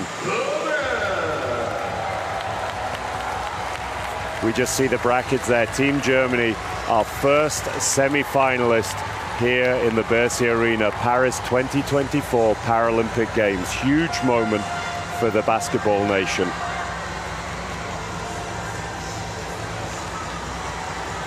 It's, as I've said, hard to underestimate the importance of this to Germany. First semi-final in 7 attempts now. 6 in a row they've lost, but they've taken the win. Defensive masterclass from Germany, limiting Spain to 49 points. Final score 57 to Germany, 49 to Spain.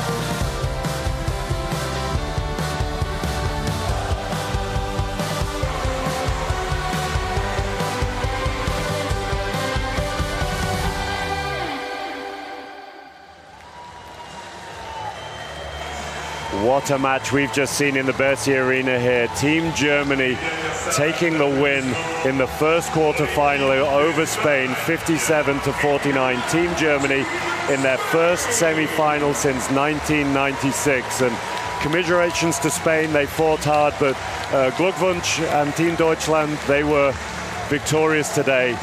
57 points to 49 here in the Bercy Arena.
Il est temps d'accueillir l'équipe pour l'échauffement officiel.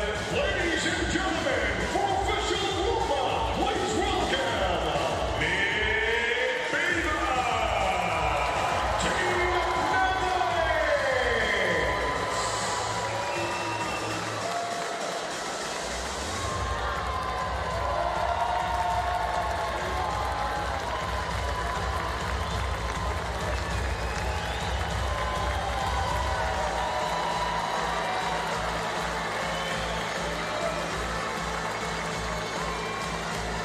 Et maintenant, veuillez accueillir, and now, please welcome l'équipe du Canada, Team Canada.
Le basket fauteuil est un sport passionnant des Jeux Paralympiques.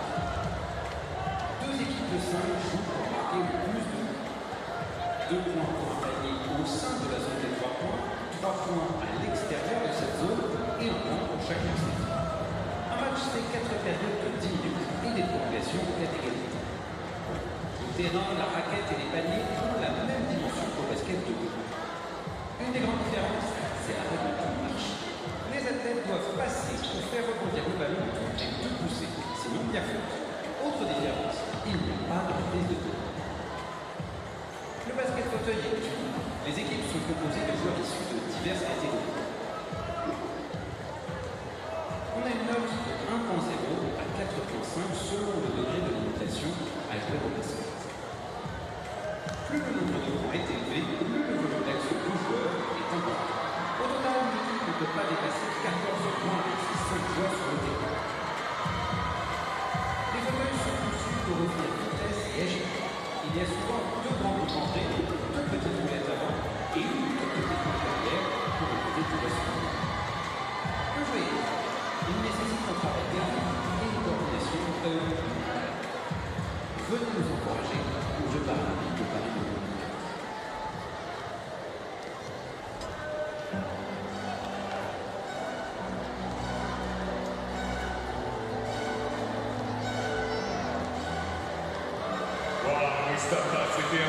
superbe quart de finale pour ouvrir cette journée. Et on en veut encore plus et maintenant on va enchaîner avec Canada, Pays-Bas. It was a great game, Mustafa. Yes, such a great game, and congratulations to Germany once again for becoming the first semi-finalist in the Paris 2024 Paralympic Games wheelchair basketball competition. But yet still much more action coming up for the fans here at Versailles Arena. Another quarterfinal game between Canada and the Netherlands is on its way, and this is players to watch. Les joueurs à regarder, mais juste avant, on va vous refaire une petite vidéo des meilleures actions de la phase de poule de ces maintenant. And let's start with our player from the Netherlands, number 2, Mendel Optimal.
Et après ces magnifiques actions, je sais que vous voulez en voir plus.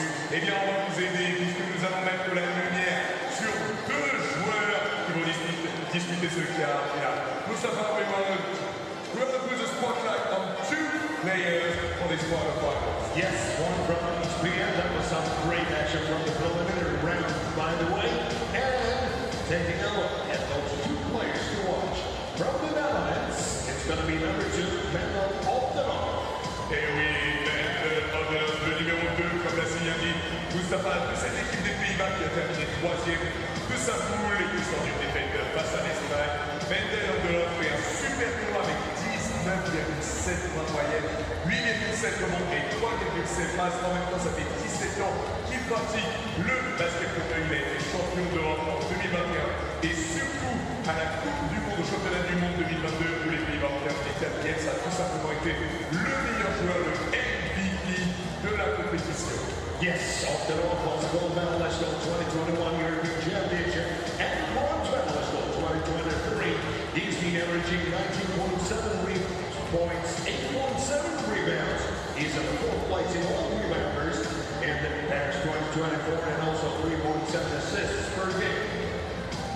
Et face à lui, il y a un candidat aussi, et lui aussi, c'est peut-être un des meilleurs scoreurs du tournoi. Car du côté du Canada, Colin Higgins, le numéro 9, lui, il a fait partie de l'équipe qui a terminé 3e au Paralympic, au Jeux Paralympiques de 2023. Le Canada qui est sorti de la phase de poule à la 2e place avec 2 victoires, une défaite, une victoire, une dernière victoire face à l'Allemagne. Colin Higgins, c'est 22 points, 5,3 rebonds et 5 passes de moyenne sur ce tournoi. Et il évolue en France, il évolue en France avec les Aigles du Velay. And Colin Higgins, number 9 of Canada, will be our player to watch there in this quarterfinal game. He's a bronze medalist of 2023 Pan American Games, and he leads all scorers here by averaging 22 points per game, 5.3 rebounds, and also adding 5 assists. So let's see if Higgins and his teammates will be able to defeat the Netherlands and become a semi-finalist here in Paris 2024. Voilà, ça va être vraiment incroyable. Je sens que ce quart de finale va encore être absolument incroyable. Once again, Mustafa, I'm so excited and I just can't hide it. I want a great game. Second quarterfinal game, men's wheelchair basketball competition is on its way. It's Canada and the Netherlands.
welcome to the Versailles Arena here at the Paris 2024 Paralympic Games. Day 6 of the wheelchair basketball, and it is men's quarter-final time. Versailles Arena, the home of some world-class wheelchair basketball already this tournament. As we see Germany, first team to progress into the semi-finals here. Next up, we have the quarter-final matchup between Canada and the Netherlands.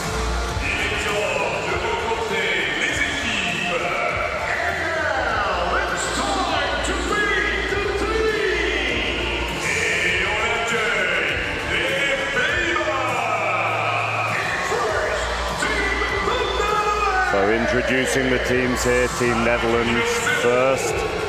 Frank de Jong is an absolute veteran, making his debut in 2005.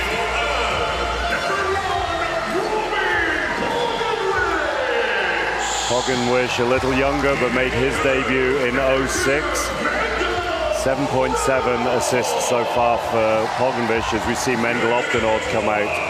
MVP at the World Championships in Dubai 2022 and averaging 19.7 points a game for the Netherlands.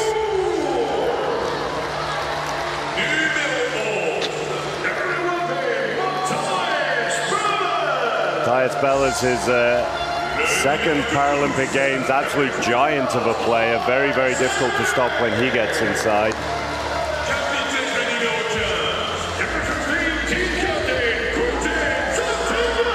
Captain Quinten Zantinger made his debut in 2015.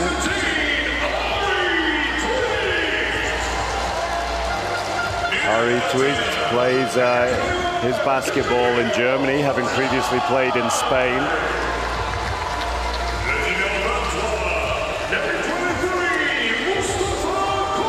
Another of the veterans of this team, Mustafa Korkmaz, debuted in 2010, has played all over Europe in some of the most successful teams here on the continent.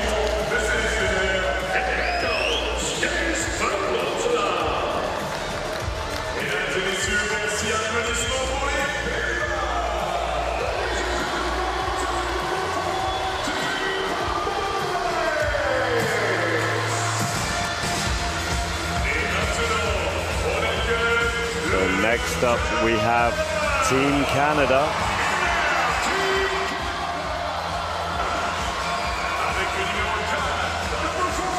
First player out is Nick Gonchen.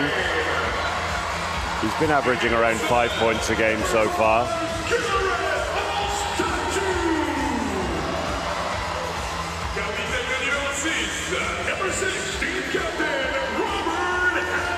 Captain Robert Bo Hedges, 44-year-old, made his debut in 2007, very experienced veteran. And look out for the wingspan of Vincent Delaire, 6'6" wingspan on the 1.5 class player.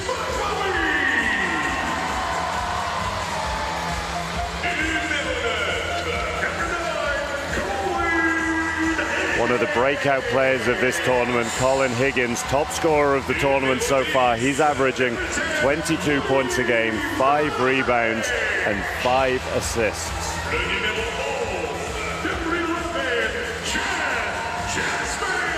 Another veteran of this team, Chad Jasmine, also played professionally in Europe.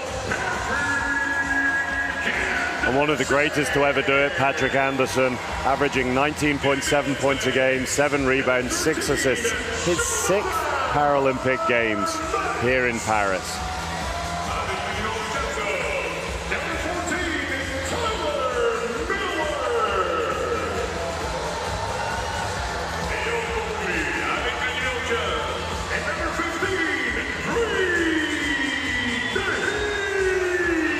See the youngster Reed Deeth coming out there. He had a hell of a shooting game in his last match, knocking down threes from everywhere. He's definitely one for the future for Team Canada.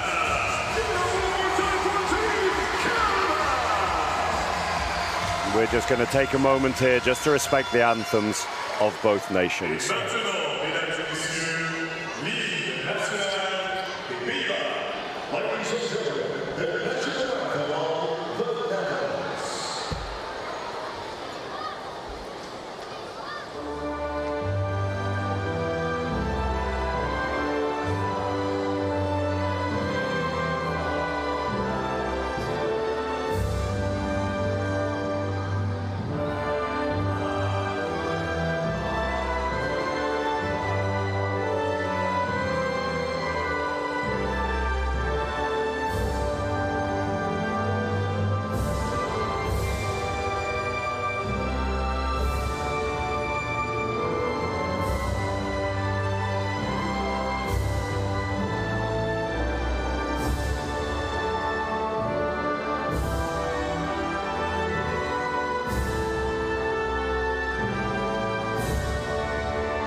National anthems of both teams there as we see the teams shaking hands.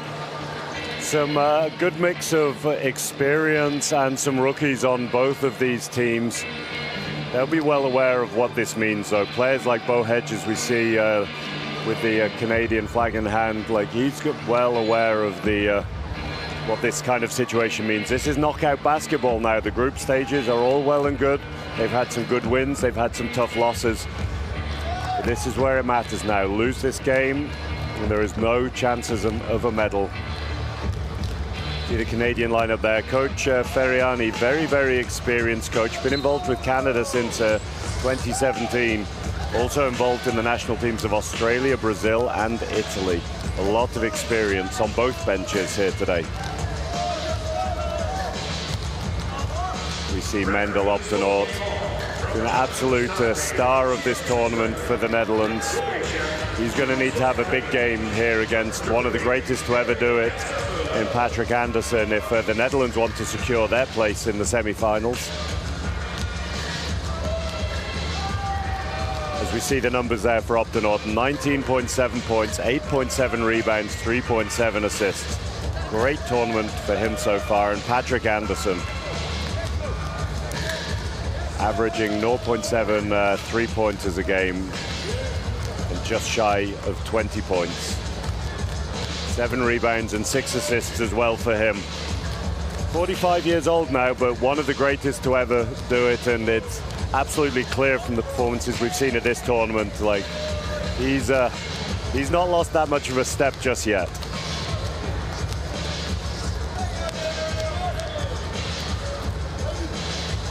Starters here for the Netherlands: De Jong, Pognvich, op de Noord, Segil and Bellas, the lineup that we've seen through a few of these games so far. Netherlands wanting to start big.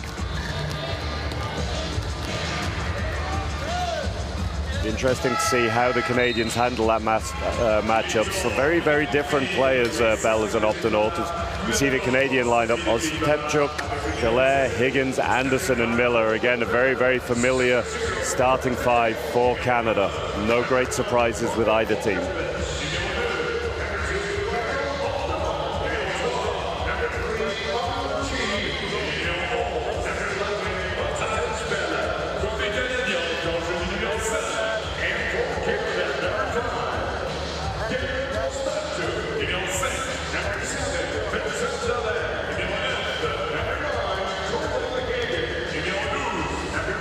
Last words from both coaches here as Coach Ferriani just going through the offensive setup, it looks like. Making sure that they get everything right here. And Coach Ferriani, a coach who speaks 5 languages, so very useful here with his Canadian team. Able to switch between French and English as necessary.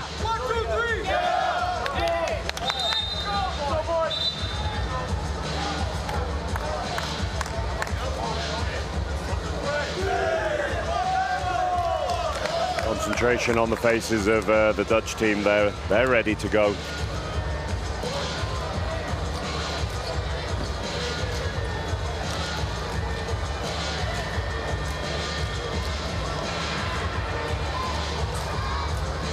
High fives between the players, and the referees. And we are almost ready to go here in Versailles.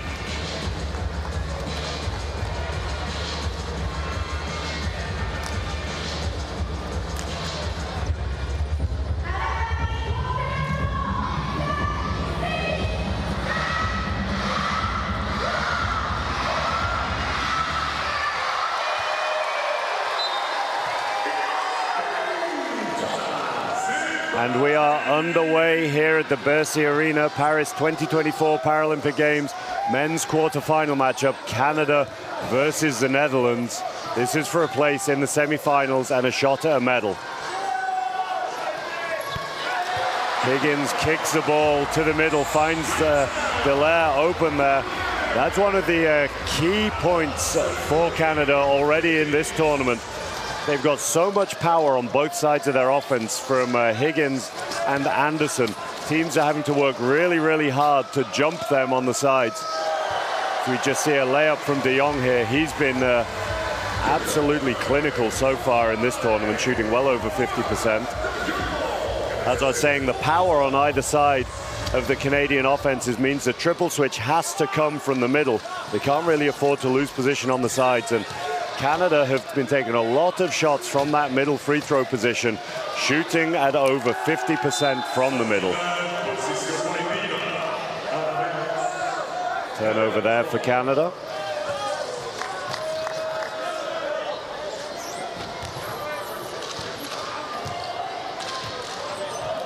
Hogenbisch brings the ball up for the Netherlands. Bella's looking for the mismatch here on the side. Finds Optenaut though. He's double teamed. We see the wingspan of Dallaire there. Optenaut sitting a lot taller in his chair than the 1.5 point Canadian player, but Dallaire's arms so long, still able to generate pressure.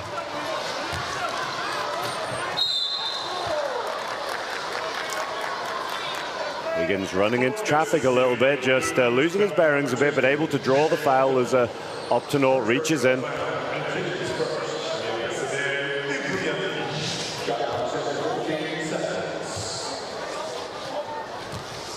14 seconds on the shot clock. Anderson drives, no mismatch there over the giant of Bella's. Shots knocked down from the middle again, this time on Stepchuk. Always nice for a commentator when your research pays off early, and Canada scoring their first 2 baskets from this middle position as Hogenbisch drives the lane, he knocks that down.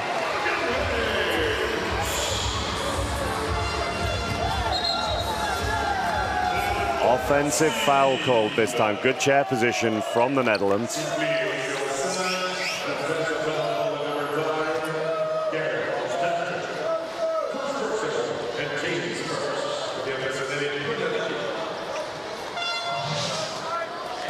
Just see that foul again. No gap there, trying to force his way through.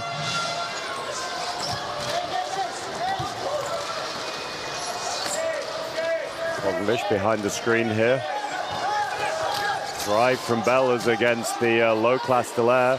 Pressure from behind from Anderson, though, but Bella's an absolute giant of a human. Just leans forwards to create the space between himself and Anderson.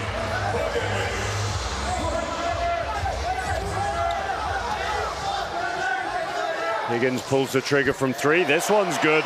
He has been on fire from the three-point line already here in these games. Knocks his first one down.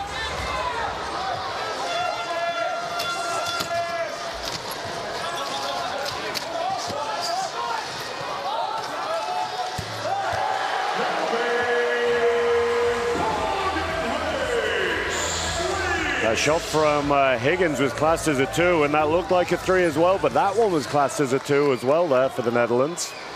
They have a 2-point lead currently. A Stepchuk from the middle, shot just short. Dallaire surprised by that, couldn't quite get hold of it. Great read by Tyler Miller.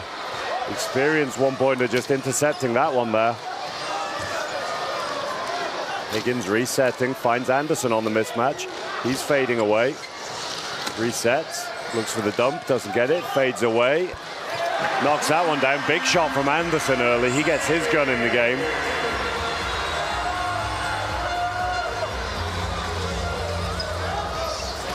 Pognish drives the middle. Into contact through Dallaire there. Interesting to see if they've called this on the hand or on the chair. Dallaire saying that he got all ball. The referee saying it was a chair foul.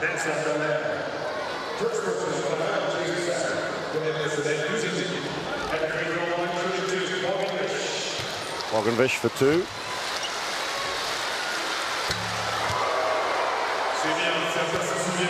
First is good.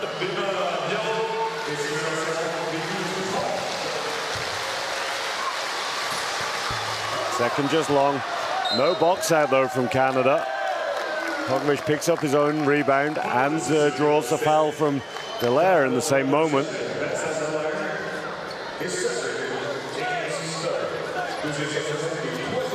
Dallaire's second personal foul already, very, very early in the game.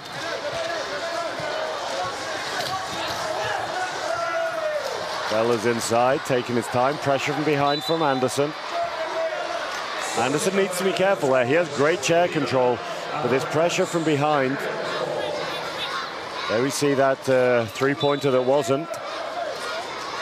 That one a little clearer cut. So I was saying Anderson has great chair control, the best chair skills in the world, you would argue, because Bella's just rattles that one in off the glass. But despite those chair skills, if Anderson makes contact within the cylinder of Bella's, that will be a foul and putting the big man to the line.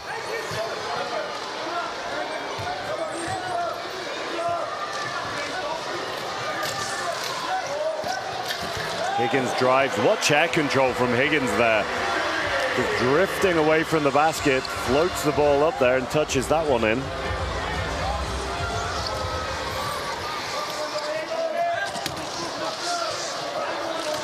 Pognish floating. Opdenaut's in the middle, finds him. He tries to drive on Dallaire, just gets enough to get the chair position. Position for the shot, sorry, but his chair position just off angle there. He had to shoot across his shoulder.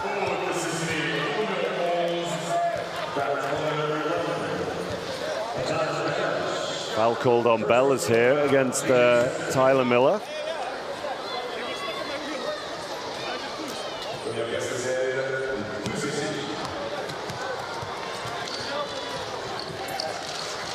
Anderson picks it up.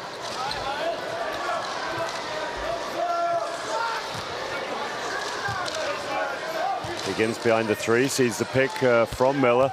This one is way off though by Higgins.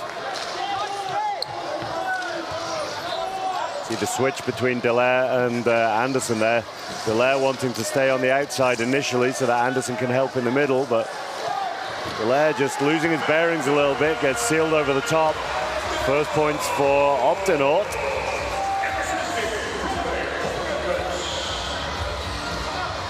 Third assist already for Robin Pognish.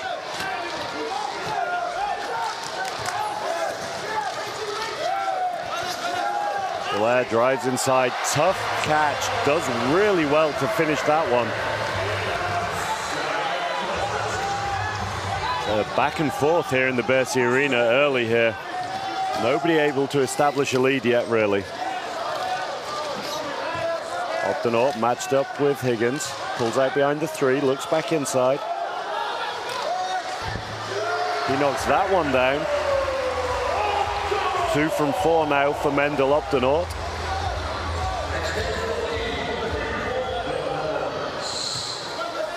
Anderson behind Higgins this time for the pick. Anderson drives through the baseline, misses the shot through the contact there. Might have been better just spacing out there to take the shot rather than rolling and having to contend with the contact. Pressure through the middle from Higgins there on Opdenaut. He knocks that one down. 3 in a row now for him, having missed his first 2. First timeout of the game to Canada here, as you see that pressure from Higgins. Can't quite reach the shot of Opdenaut there. Netherlands taking the lead here now, 17-12.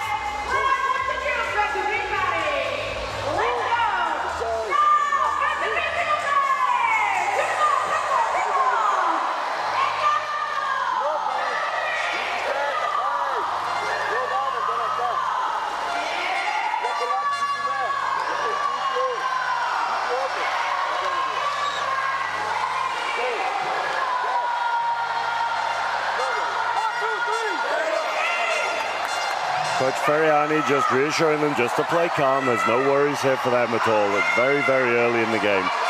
They just need to focus up on getting their matchups here on Optinaut, as he's going on a little bit of a run here with 6 consecutive points.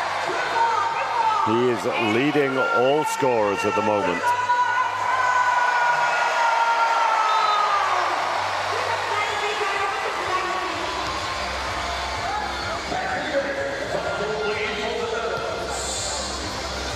Going to be Canada ball from the baseline as Pogovic just looks to pressure a little bit, recovers now.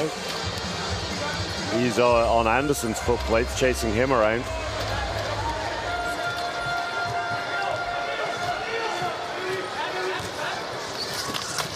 Double seal for Anderson there. He had 2 options. De Jong just losing his balance a little. De Jong, a very, very big man for a 1-pointer. Is a great length. You can see he can reach almost as high as Anderson there, but just losing his balance and landing on Pat Anderson. Anderson back behind the screen, fakes. Kicks to the middle. Jasmine for his first of the day. He knocks it down. Jasmine 2 of 3 the other day from that position. It's not huge volume scoring. It just puts questions in the mind of the opposition. If you have the quote-unquote non-threats, or the guys who aren't high on your shooting threat, knocking down shots from that kind of position, it's really hard to stop. As we were focusing on Jasmine there, Pogovic just knocked that one down from the baseline. Extended defense now from the Netherlands. Anderson on the outside, fakes, drives, running out of time against Bellas, looks for the fadeaway. Shot very long from Anderson there though.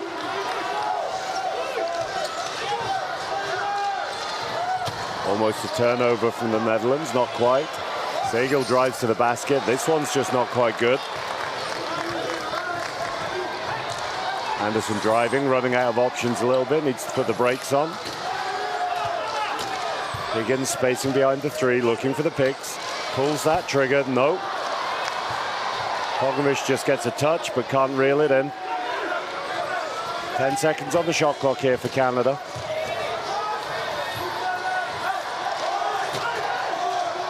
Higgins does well to get behind the screen, pulls the trigger, no. Big rebound from Bellas over the top of Tyler Miller.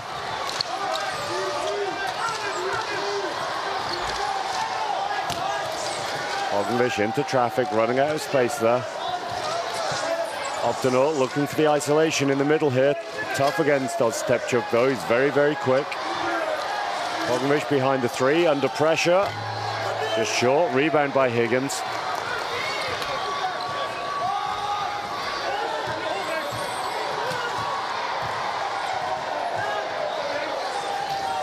Anderson spins, beats De Jong off the drive, through the contact, knocks it down. I have a feeling he was looking for the foul there.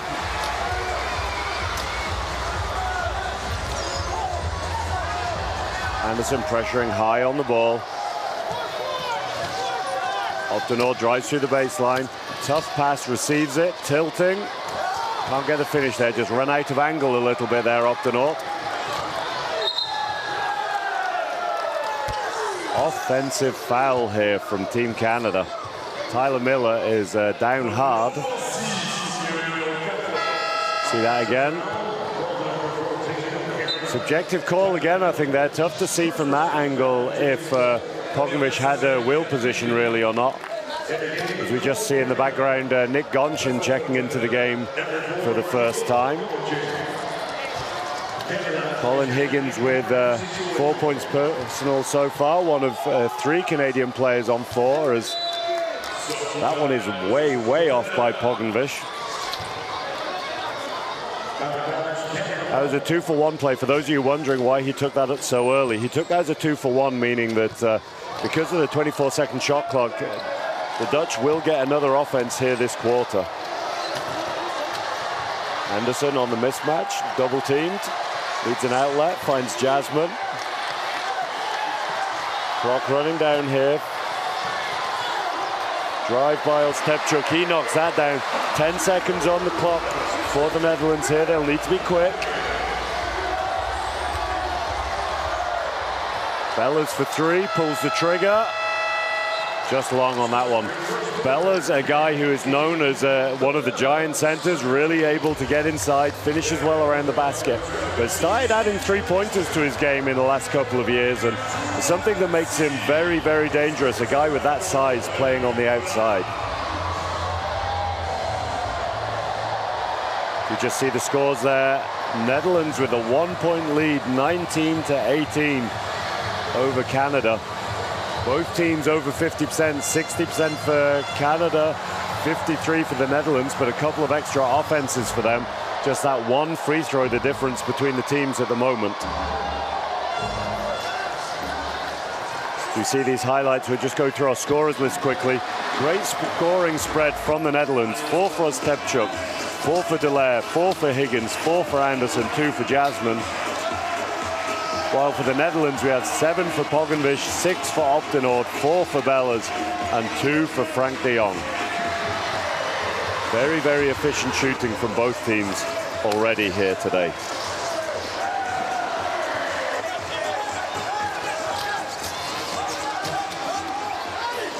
You see that pressure from behind that we talked about from Anderson. Just needs to be wary on that he doesn't pick up any fouls.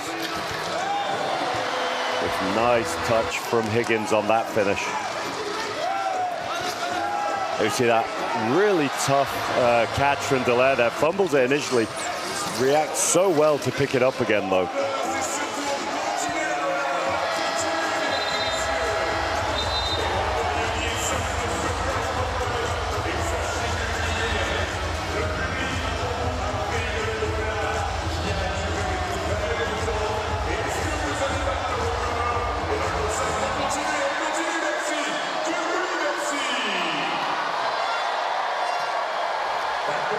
Canada won the tip, so it'll be the Netherlands to get us underway here in the second quarter. Just a 1-point lead to the Netherlands. Pogenvish behind the screen, doesn't look for it. Optenoord with a mismatch in the middle. Spins. Fades away there. Shot doesn't drop. He may as well have taken the first one there. It's almost identical position. Maybe he felt there was too much contact from Miller, though. Gunchen drives around the pick from Anderson. He pulls up at the elbow. This one's just left. Netherlands working hard for the man out here. They're going to attack 5-on-4 briefly. Bella's just waiting. Seal doesn't really come.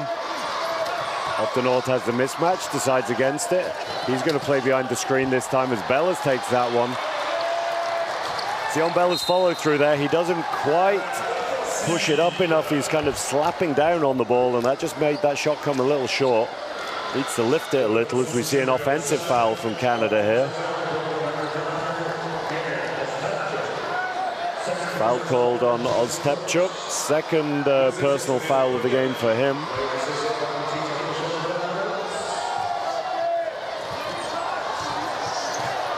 Pogenvish driving. Offensive foul called on Pogenvish. Again, very subjective. That just looks from up here like a good battle between the two players. I'm sure the referee has a better view of that than I do.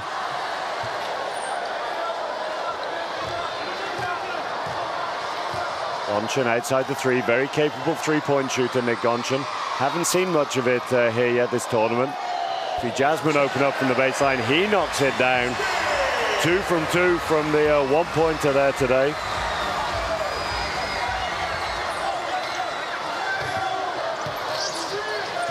Pogenvish taking his time, Optenoord attacking while Jasmine's out of the game. Smart foul by Tyler Miller there. He knew that Canada were down to 4 players temporarily while Jasmine was out of the game. Couldn't afford to be beaten over the baseline, so fouls Optenoord. If he makes that too obvious, that could be an unsportsmanlike foul, so he does really well just to make sure that that's only a personal foul. Optenoord is down straight off the inbound. Battle with Chad Jasmine there. Jasmine, someone who loves the physical side of the game. Absolutely happy to throw his foot plate around with the best of them. He's not the biggest of guys, but you feel it when he hits you. Bellas with a mismatch, clock running down. One-handed shot this time. Interesting technique from Bellas there, not bringing his left hand in just to support the ball.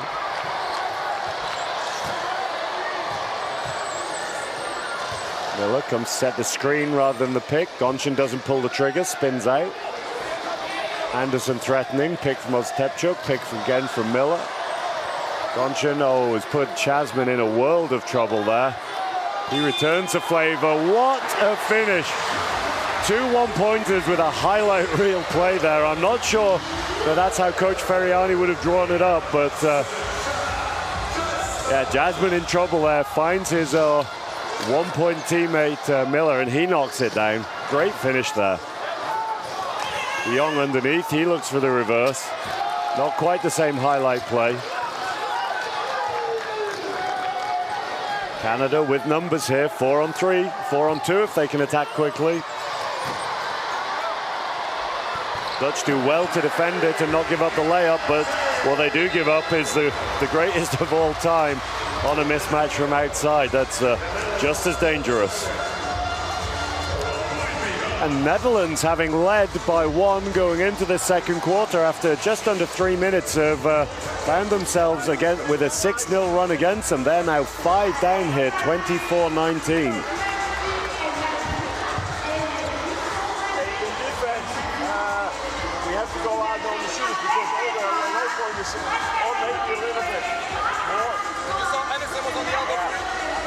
Then we have to help from the weak side. Takes your time, we all want to go in at the same time, so spread it more and keep taking the shots.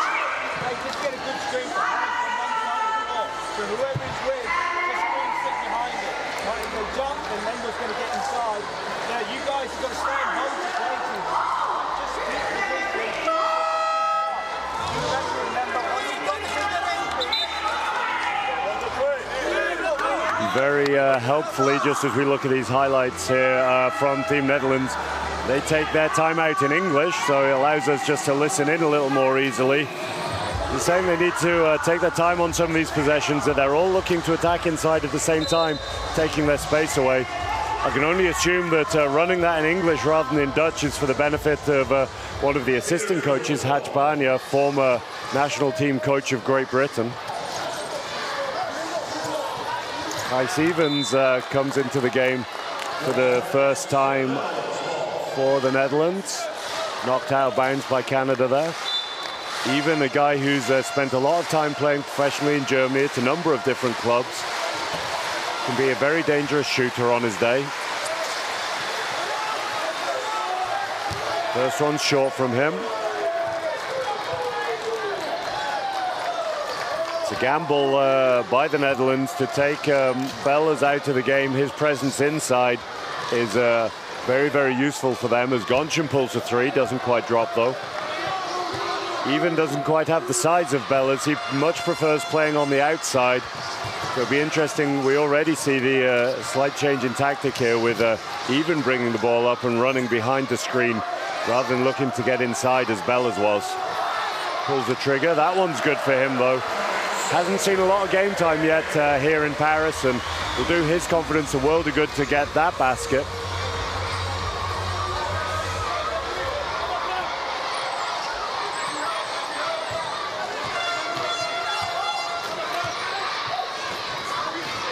Jasmine on the baseline again, knocks this one down.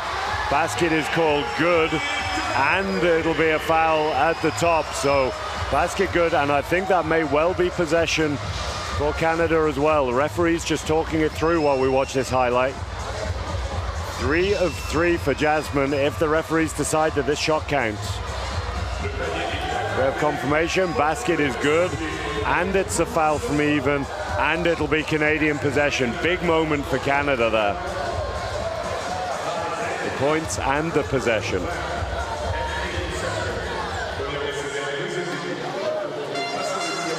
Anderson has to go long to Jasmine there. Long-time teammates.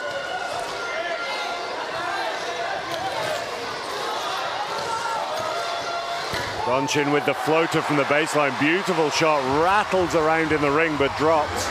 Really nice finish from him. Again, a player that we haven't seen so much scoring from yet in Paris, but someone who is a very, very capable scorer on his day. Even nearly putting Obdenort in trouble there. Does well to control it, though. This shot doesn't drop, misses the layup. Knocks down the reverse, though, after his own offensive board.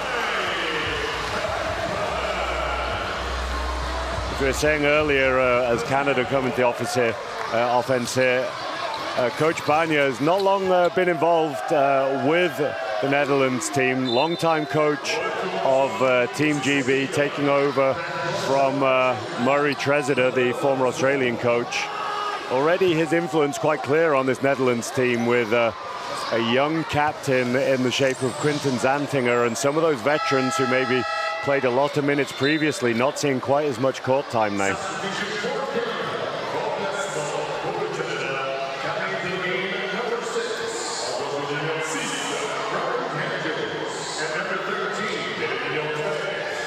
Subs for Canada as Dallaire and Hedges come straight into the game. Even looks to backpick them. Sneaky little move from him there, but doesn't quite work out. Good help just to get him back in the game. There's Jonathan Vermette, who comes in the game. Next one is missed by Even, with a juggling between Gonchin and Anderson just to secure that rebound. Anderson trying to tip it over the head of De Jong. Mismatch from Anderson, decides against it, reworks. Good ball movement from Canada. Another basket from the low pointers, Tyler Miller this time.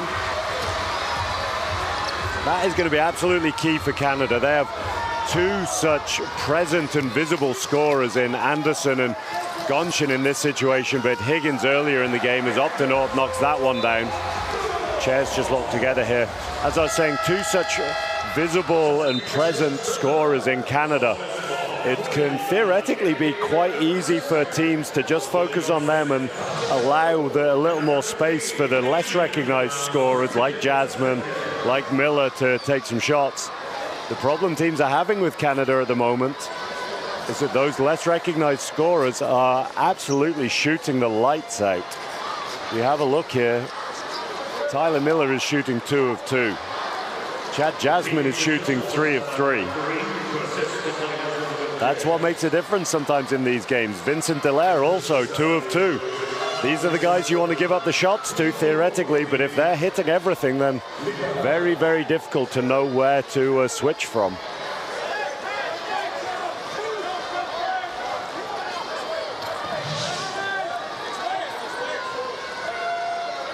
But those chairs are untangled now, and it's going to be Canada ball from the baseline as we see a press from the Netherlands here. Zantinger in the game for the first time, along with De Boer. Change of lineup here for the Netherlands, going with 3 3-pointers. There's a great drive from Gonchin through the contract. Highlight play there from him. The conversations between Obdenort and De Boer about who is supposed to be picking Gonchin up, but he weaves his way through, knocking that shot down. It'll be and one for him.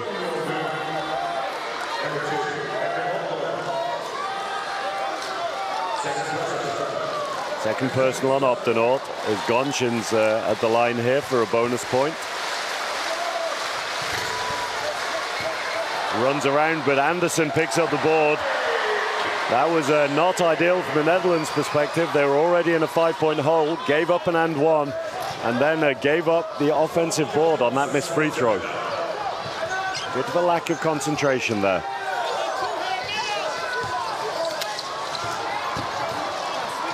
Zantinger on the outside, looks to get his gun in the game early. That shot's just short. With this change of lineup, it gives a little bit more flexibility in roles to the Netherlands, having 3 3-pointers on there. De Boer will be a fairly fixed post player, I'd imagine, but using Obdenort as one of the guards alongside Pogenvish and Zantinger. Very dangerous, very flexible for the Dutch. 9-point lead here for Canada, 34-25 with 3.5 minutes left to go in the half. Zantinger weaving, pulls the trigger, knocks that one down. As we see this hustle again, just a two-man hustle with Zantinger and Pogenvish here.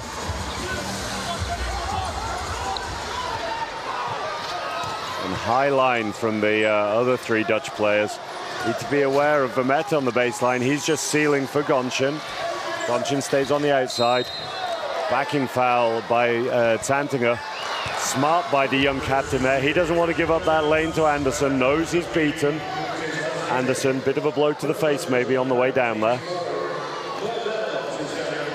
Fourth team foul for the Netherlands. Any more defensive fouls and they'll be going to the free throw line. Canada, that is, will be going to the free throw line as we see that foul again.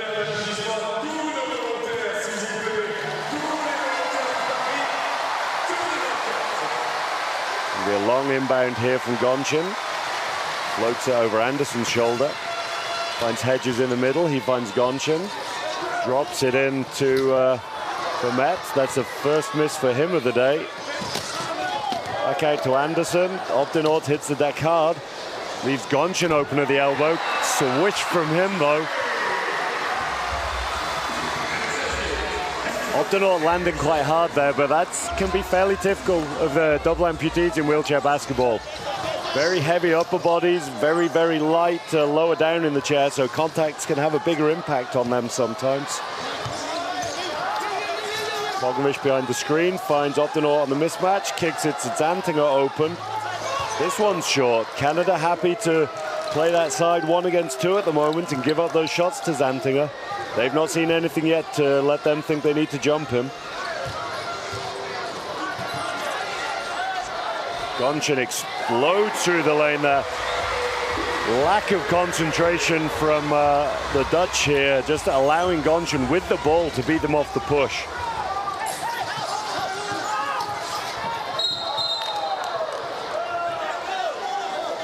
Chair foul called on Hedges here. Smart from Hedges, just in case that gets called on someone who's already in a bit of foul trouble. Bo Hedges puts his hand straight up, says, nope, that was me.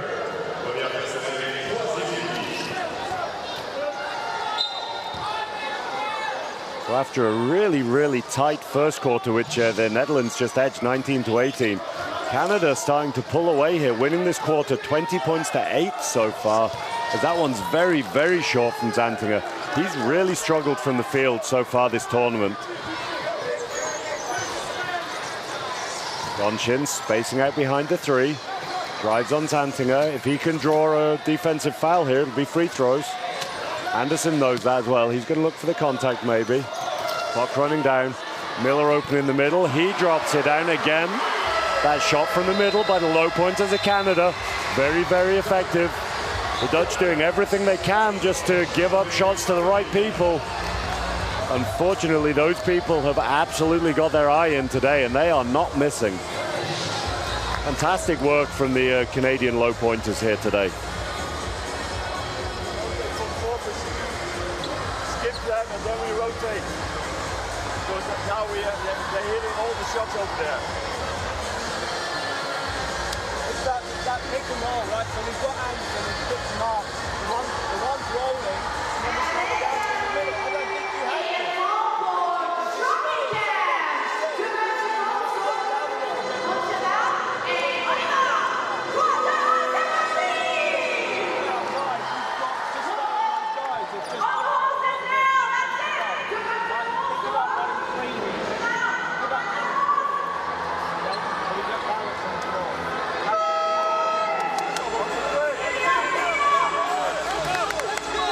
Two very experienced coaches as assistants on the Dutch bench. Anton de Rooij not having much to say at the moment. The majority of that timeout being taken by Coach Banja.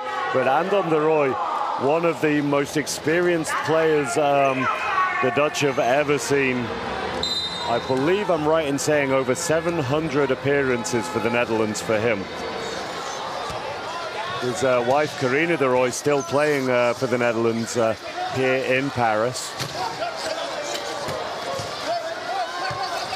Lots of pressure on Opdenort here between Gonchen and Anderson, pressuring from underneath.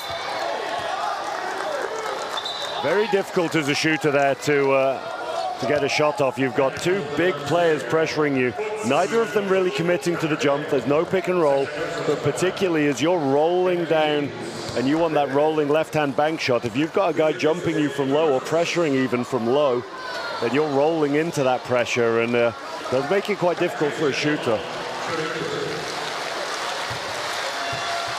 Foul from the Netherlands there, sees Hedges at the line. He knocks it down. Unbelievably efficient shooting from the Netherlands so far today. They are 67% from the field and 66% now from the free throw line, 2 of 3.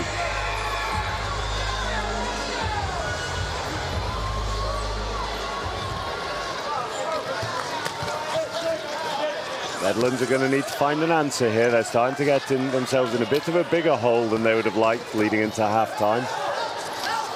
Dantinger rolls down the middle. This one's long, lack of touch there. Under pressure from Anderson. This one rattles in though. Arguably the more difficult shot of the two. Anderson takes his time to inbound it. Wants just to get the one shot here. Pressure from Opdenort. Vogenvish tries for the save, doesn't quite get it. Still 19 seconds left on the shot clock here for Canada. 2-second differential between shot and game clock.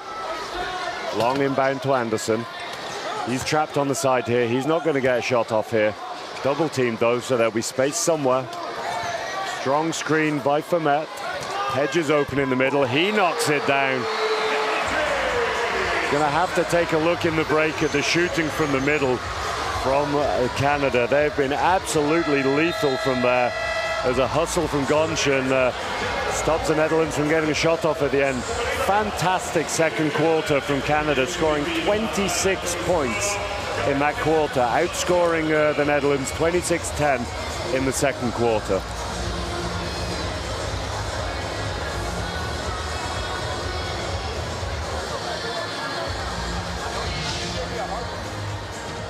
As the teams leave the court here, we can see Canada's unbelievable offense so far. They are shooting 68% from the field, including 75% from two. Unbelievable shooting by them. Gives them a 44 points to 29 lead over the Netherlands. We see again those statistics there. Absolutely unbelievable shooting from Canada so far. Netherlands going to halftime with some questions that need answering. Canada pulling out to a 15-point lead here at the Bercy Arena at the Paris 2024 Paralympic Games. And here we see that shooting from the Canadian low point is absolutely crucial to this lead so far. And the fantastic pass from Jasmine. Miller with the Showtime hook there.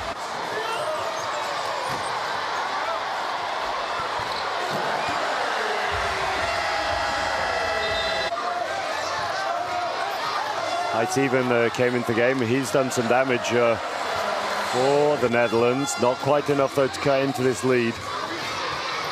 Another example there of this one-point shooting. Just before we go into a break, we'll have a quick look at the individual statistics. Gonchen has 8, Ostapchuk has 4, Hedges 4, Dallaire 4, Higgins 4. And we have 6 points for Jasmine, 6 points for Miller, 8 points for Anderson. Fantastic scoring spread from the Canadians. So we're going to take a short break here at the Bercy Arena. At halftime in this men's quarterfinal, Canada lead against the Netherlands, 44 points to 29.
Welcome back to the Versailles Arena here at the Paris 2024 Paralympic Games, and it is men's quarter-final day.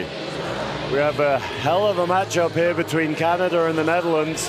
Canada with the lead 44-29 after Netherlands took an early lead in the first quarter. And the story of this game so far has been the shooting of the Canadian low pointers. They have been absolutely unbelievable, and the scoring spread by the Netherlands is impressive to read.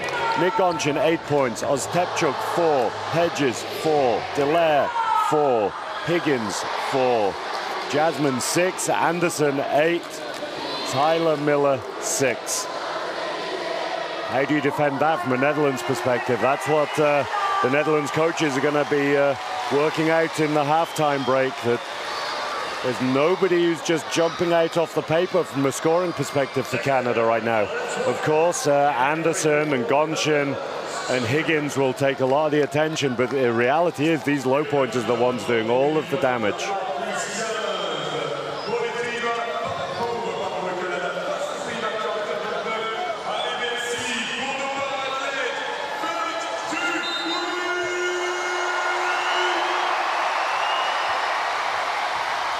Canada gets us underway here in the second half. We have Higgins off the great seal by Tyler Miller. The explosiveness of Higgins there and the smarts of Miller just drawing him closer and closer to the basket. We see Bella's on a bit of a tear here, matched up underneath with Anderson. Anderson's reaching in a long way in his cylinder there, nothing called.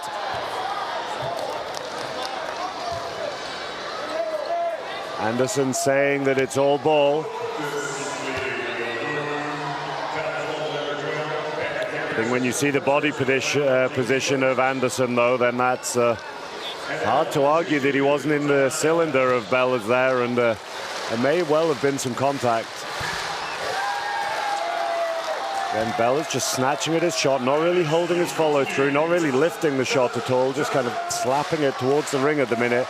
He's usually got a better touch than that from the line. This one's short, just a little uncontrolled from the big man. Anderson takes that one to the face without flinching. Pass very, very flat there.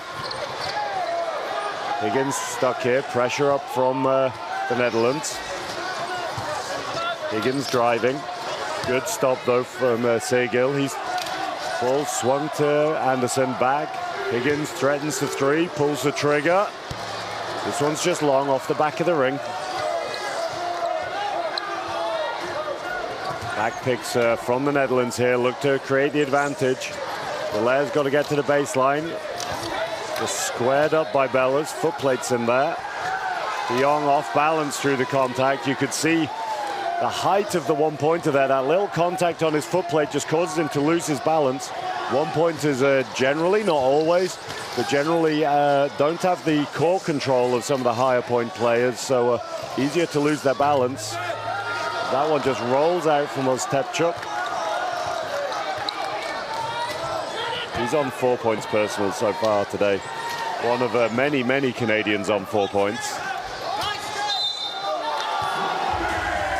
And the one for Pogovic there, knocks that one down through contact from Higgins. There's great work off the ball. Hopefully we can just see that here from De Jong. Just setting that pick. Pogovic for the bonus. That's left.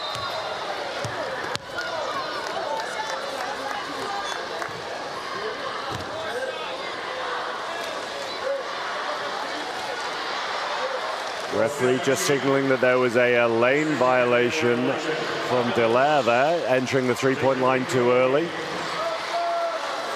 There'll be another for Pogovic. And this one's left as well, no adjustment there, but Bellas tips the rebound. Up the north, taking his time. Anderson in frustration there, fires that ball away. Not going to give up another offensive rebound there.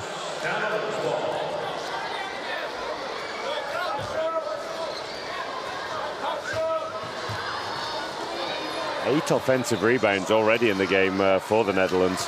A lot of those, they've missed a shot and maybe picked up their own rebound. As we see there from Bellas, misses his shot, but he's just so big it falls straight back into his hands, knocks the second one down.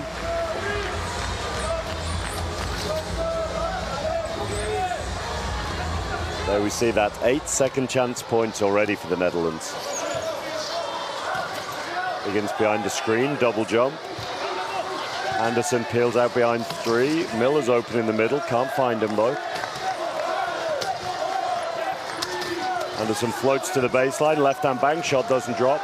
He gets a hand on it, but Optenaut's off to the races. Higgins will need to keep a straight line here. Good stop by him, foul. Great play by Optenaut. And you can see the difference between the two forwards there. Optenaut, we talked about this earlier, being a double amputee, able to turn his chair so quickly. As we see this here, just able to turn on a dime. Higgins with a little more weight low down in his chair. Can't quite turn as quickly as the Dutch player. Beats him off the drive there, gets the free throws. First is good from Optenaut. Good start here in the third quarter for the Netherlands.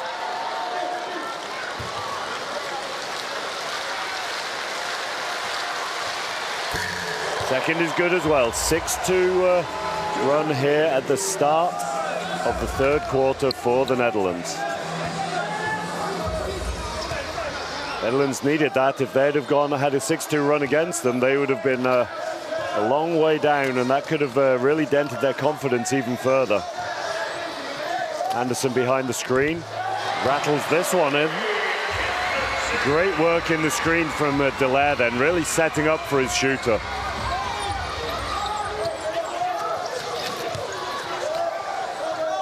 Pogovic under pressure.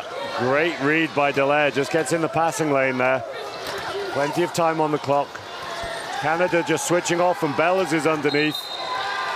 He misses the layup though, and Anderson just does well to take the drive again. Another amputee with double amputee with very quick hands, able to put the ball on the floor and explode out of the dribble. Draws a foul from De Jong there. Anderson maybe just with a bit of a veteran move, able to take a little bit of time here just for Canada to settle themselves down. As we see that layup missed by Bellas, picked up by Anderson.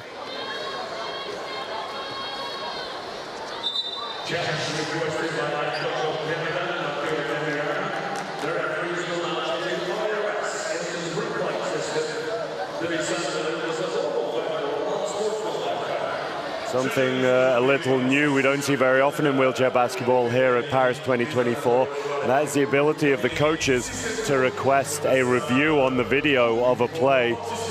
Coach Ferriani believing that that was an unsportsmanlike play from De Jong there, that he knew full well what he was doing, made no attempt to get to the ball and just foot-plated Patrick Anderson to stop Team Canada breaking away. Referees don't look sold on that at the minute, I would suggest. Watching it through a number of times though, just to be certain. These kinds of possessions can be absolutely key. Hopefully we'll get to see that foul here in the replay. We see the miss from Bellas. Anderson picks it up. De Jong just right at the end of the replay, you could see just throwing his foot plate a little there. Did manage to get his chair turned though. That could be what saves him here.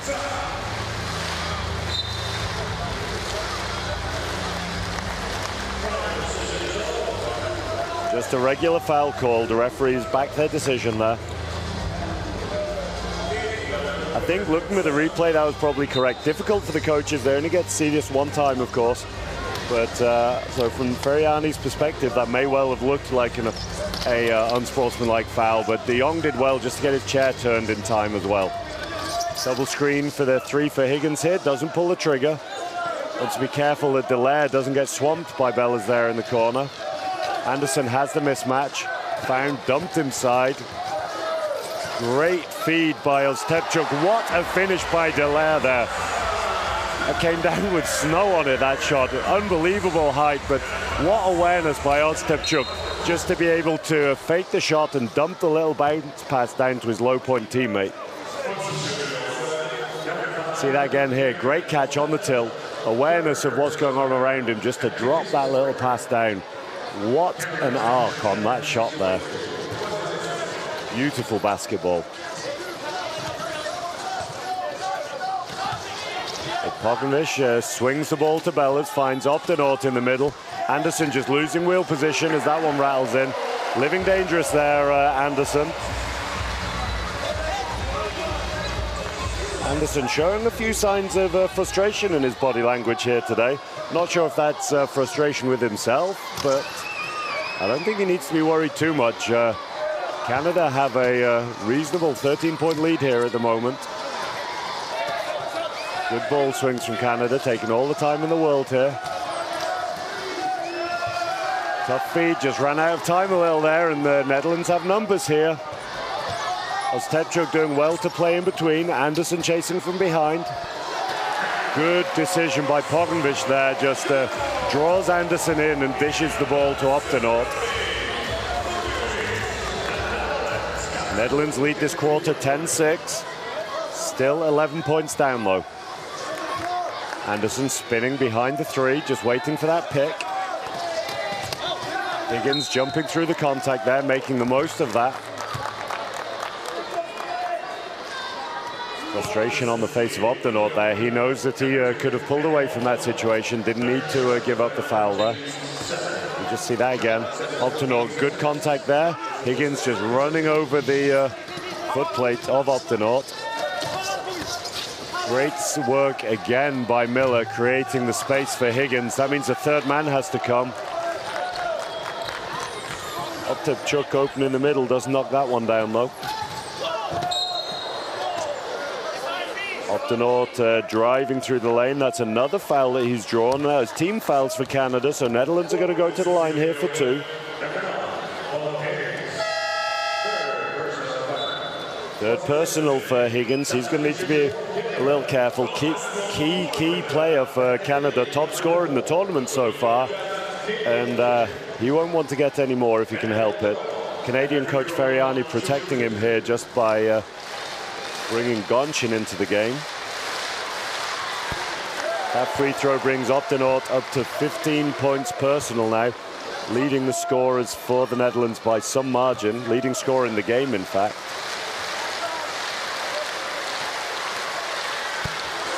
Second's good as well. Calm as you like from the experienced forwards there. He's played for a number of years in Spain and in Germany in the top leagues in Europe, so he's used to competing under pressure. Maybe not quite the level of a Paralympic Games with the enormous crowds we've been seeing here in Versailles, though. Pressure on the defense from the Netherlands. They give up Anderson on the cut inside, though. Shot doesn't drop, but he'll be happy to go to the free throw line. Great free throw shooter, obviously, Patrick Anderson. This could be huge. Mendel Optenaut is in foul trouble. He has 4 personal fouls, and he has absolutely been the star of the game for the Netherlands so far. One more personal foul from Optenaut, and he is out of the game.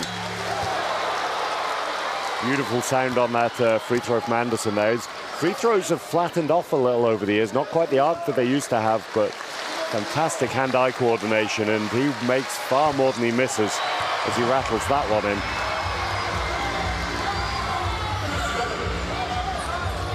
No movement yet on the Dutch bench. Interesting to see that they've got faith in Optenaut not to pick up his 5th, despite those 2 very quick fouls here in the third quarter. Comes down to Seguil. He can't quite get that one to drop. Anderson driving, just looking for the seal. Miller cuts through the baseline. Anderson chooses not to follow. Taking his time here, the 6-time Paralympian. Miller cuts through, fired at him from Ostapchuk there. Does well to hold on to that one. And really nice touch on the finish there. Lovely, lovely action from Miller. Netherlands obviously concerned about Anderson not wanting to give up the shot to him, so end up double jumping, and Miller rolls all the way through. Foul, it looked like, from the reaction on Gonchin there. Bellas is going to go to the line for an and one here. Yep, foul from Gonchin, it looked like there.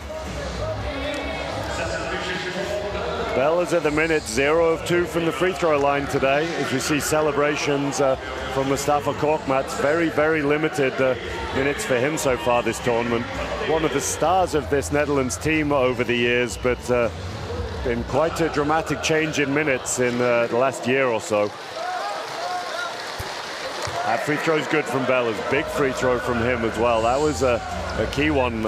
Got that lead down to 10 points here with just under 3.5 minutes to go in the third. Anderson with the mismatch, decides against it, fading away. Lots of contact. Hands in his face. Ball kick to Goncin, floating to the baseline. He knocks it down, cool as you like. 10 points personal for Goncin now. Steal there, pass way too short for Bellas. Goncin just looking if he can draw the foul, just aware of where Bellas is. Goncin doesn't feed it to Dallaire, takes his time. Dallaire was open, called for the ball there. Goncin just playing it safe, dumps inside to Miller. This one's just not quite good from Miller. 12-point lead here for Canada, 2:30 to go in the quarter.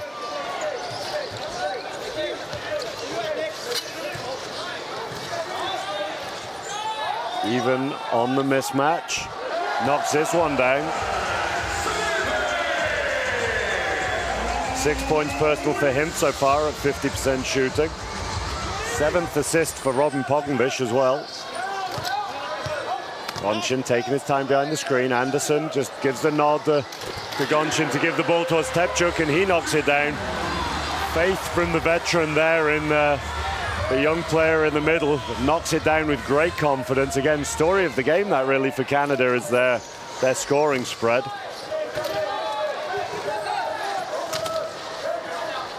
Bellas with a mismatch in the middle. Rattles that one in off the backboard there. A little outside of the regular comfortable range for Bellas. Not quite sure from that replay where the foul was. In the background there we see Jonathan Vermette and Bo Hedges checking back into the game for Tepchuk and Dallaire. Bellas makes the and one as well. Down to a single-digit lead here for the Netherlands, for Canada, sorry. Goncin just floating, taking his time, finds Hedges in the middle. Kicks to Anderson, looks for the mismatch. That's good. Knocks that down over Pogovic.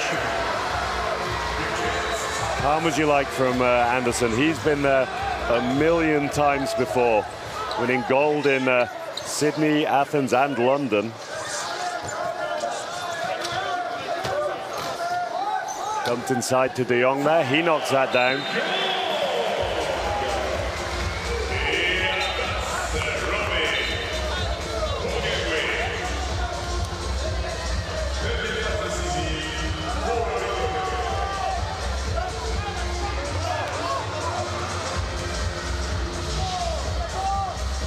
Pogovic just looking to shadow Anderson a little here. Anderson on 14 points personal, don't want him to get too hot. Anderson has the mismatch as well now over De Jong. De Jong very long in his chair though. Anderson just looking to set him up, knows he has the beating of him one-on-one. Finds Hedges on the outside and one for him. Even just not really in control of his chair there, a little clumsy from the forward. Backing into Hedges. 2 from 2 from Hedges so far from the captain, and 2 from 2 from the free throw line as well. Anderson had the beating of De Jong there, decided to pass the ball anyway, knows how valuable a deep scoring team is. Rattles in for Hedges, he's 100% today, 7 points personal. 46 seconds left to go here in the quarter. Canada's lead back out to 12.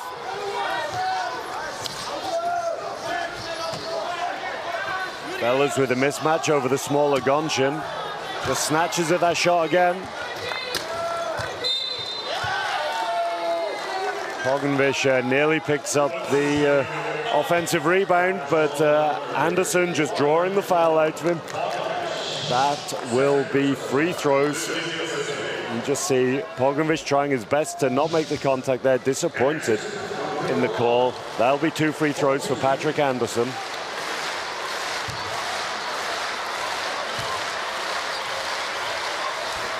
First good from him.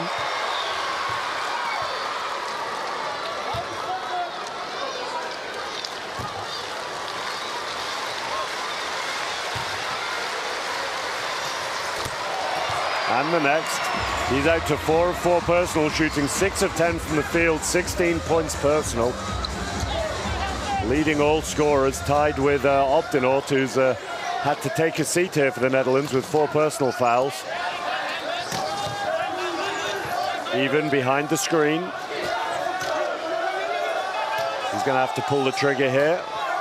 Just off the front of the ring. Anderson aware the clock's running down. He's going to look for a long one, perhaps here. Even does well. Anderson just runs out of court. 0.6 seconds on the clock here. Anderson, far be it from me to criticize Patrick Anderson. He might have been a little better just staying in the middle of the court there rather than drifting towards the side, giving himself 2 options. 0.6, no foul. Unlikely to make that shot, but a very long wind-up from Bellers as well, with only 0.6 on the clock. Netherlands extend their lead just by 1, winning that quarter.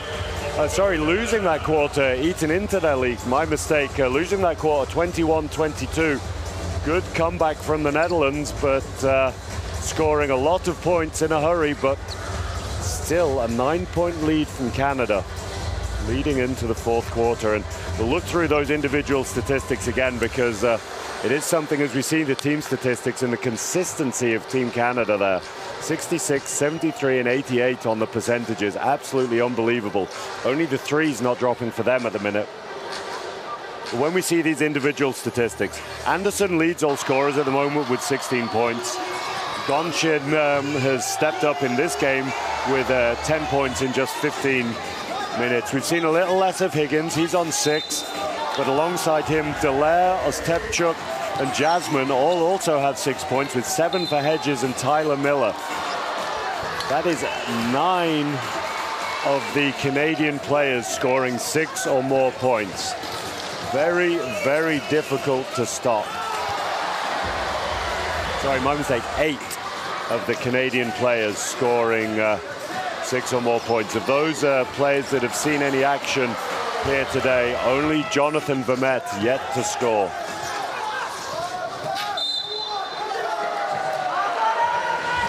And as a coach for the Netherlands, that's very, very difficult to stop when you know that, okay, we've stopped Patrick Anderson, we've stopped Nikola Gonchin, but Bo Hedges, Garrett Ostapchuk, Vincent Dallaire, these guys are all knocking shots down, and it's very difficult to know where to help from.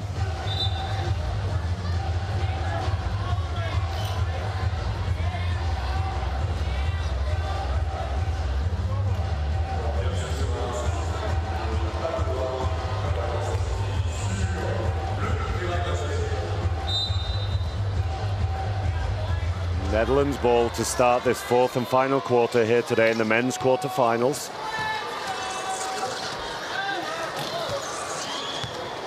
Santinger behind the screen, takes a little look. The Opdenoort with the mismatch, he's short. Had to take a little rest in the last quarter, Opdenoort, as he picked up 2 very quick fouls to be on 4. Press broken, great pass over the shoulder to Miller. He's not in a rush though, there's no need. Very risky from Opdenoort there, very nearly his 5th foul. Does well to pull away from it. The referees aren't going to want to call a 5th foul on him if they can help it. They're going to want to let this game flow, but if Opdenoort leaves his foot plate hanging in there, then a wily Canadian player could well just drive on him. Canadians getting jammed up, giving the open layup to Pognovic there. Full court press now from the Netherlands. Mustafa Korkmaz, the veteran, with his first minutes, and what a pass by Patrick Anderson. Drops over the shoulder there. Gonchin just having a word with the referee, saying that Opdenoort fouled him there. Opdenoort's got to know that there's going to be a target on his head here. Hedges dumps it inside, doesn't quite get there to Vermette. 4 seconds still on the shot clock. We've seen a couple of times, as soon as somebody's been driving near Optonaut, they're trying to get that foul. They know what a threat he is. 16 points personal. They need to get him out of the game from their perspective. 4 seconds. Gonchin feeds inside to Hedges, just overcooks the pass. 24-second violation to Canada there.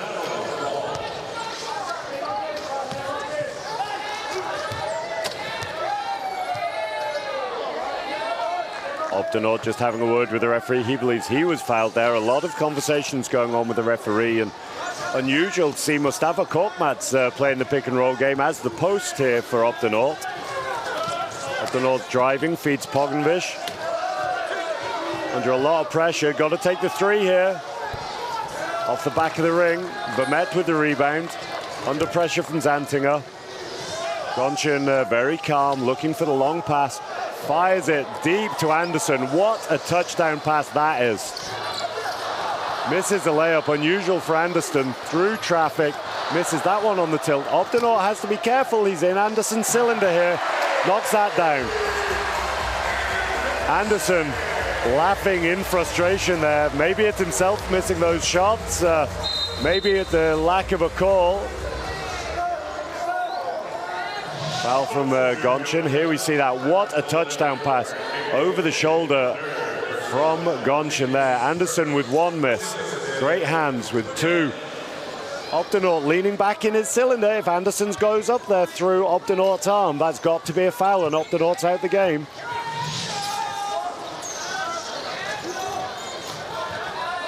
Looking to pressure here, Anderson and Vermette.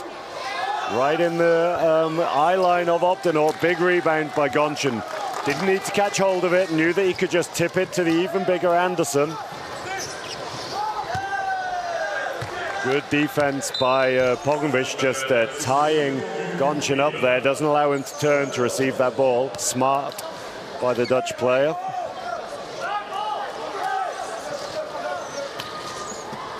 Pogovic just looking for a teammate to inbound to. Really interesting tactics by the Dutch here, using Korkmaz, one of the most dangerous shooters that the Dutch have seen over the years. He's the one setting the pick and looking to roll inside for Quinten Zantinger. Zantinger, who has been struggling from outside all tournament and struggling again today. 2 of 7 so far from him, and Korkmaz hasn't had a chance to get his gun in the game, but using him in the pick and roll is definitely interesting. Tough from Anderson there, through the contact, has a look, misses the layup. Staring down the referee and just a little shake of the head. Not quite knowing what he needs to do to get a call there, I think. 16-point lead still to Canada. Nothing for them to be getting too stressed about, but they're aware that 16 points can disappear very, very quickly. It'll be interesting to see if coming out to this timeout, the Netherlands change things up a little bit. A tough situation having someone the size of Korkmaz in the pick and roll.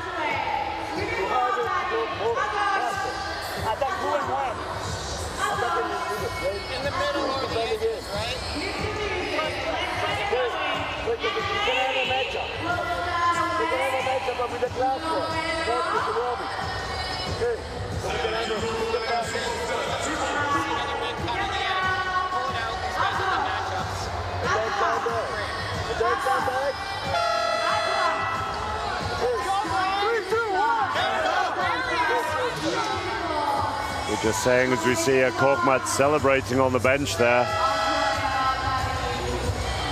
Canadian coaches just saying they need to space out a little bit more, move the ball a little more quickly out to some of these situations.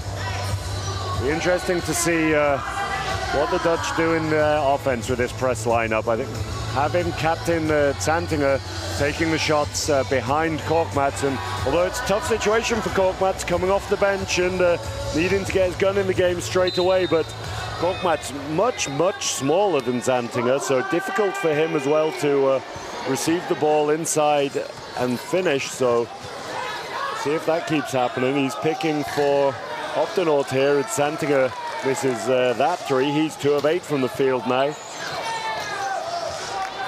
Press again from the Netherlands, broken by Canada. Gonchen driving through. Op de Noort again, treading a fine line there.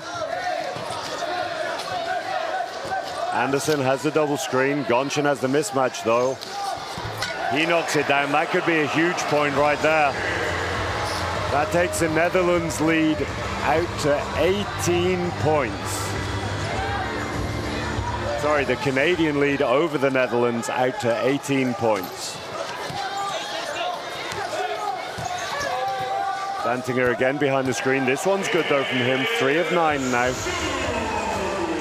6 points personal.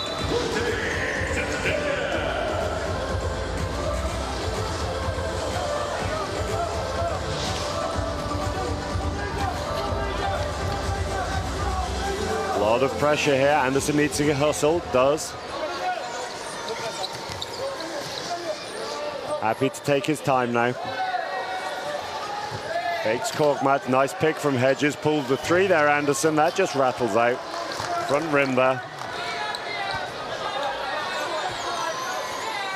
Canada happy to take their time in these offenses. Know that the clock's in their favor. Fade away from Op de Noort. Big shot over the hand of Anderson. Reaching in there. Op de Noort out to 18 points personal. Going toe-to-toe with Anderson scoring here.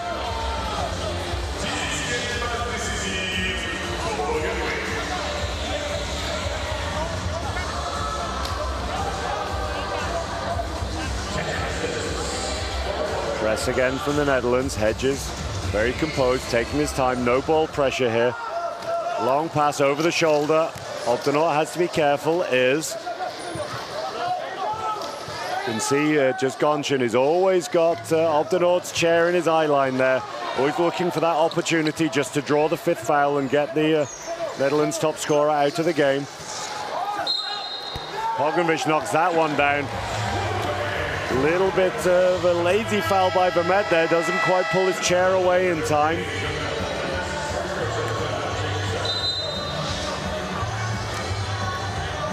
Lead down to 12, and it'll be Pogovic to take the free throw after this timeout. It's a little bit too casual from Canada here in the 4th quarter. Netherlands leading the quarter 8-2. No great worries for Canada, but a little bit casual, a little bit sloppy a couple of times. And they're not going to want that to spiral.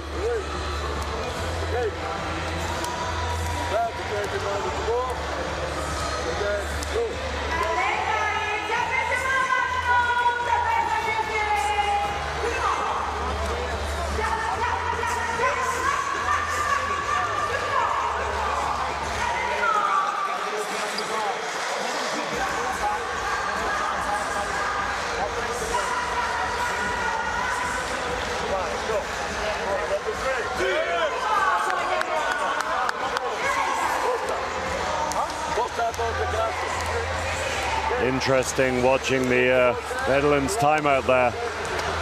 Not a word from the head coach, Haj Banya leading that one. You can see there's a great deal of respect on the Netherlands bench for the experience that all 3 coaches bring to this team.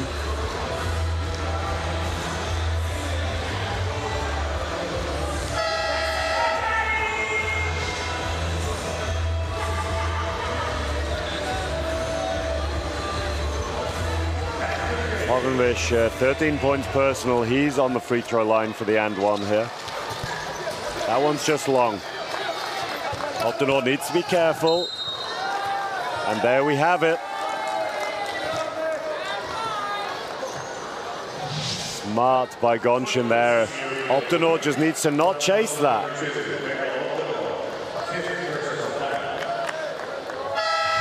Just not the smartest read by Op de Noort there. He can't afford to dive through these small gaps. You can get away with that early in a game. You can't get away with that in the 4th quarter of a quarter-final when you're on 4 fouls and you're your team's leading scorer.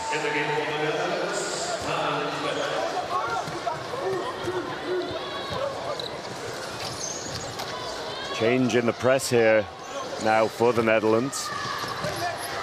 And rather than going back to the 4.5-point Bellas, Netherlands sticking with the press and bringing in Ari Twight. This match just missed by Anderson there. Difficult over the long, rangy arms of de Jong.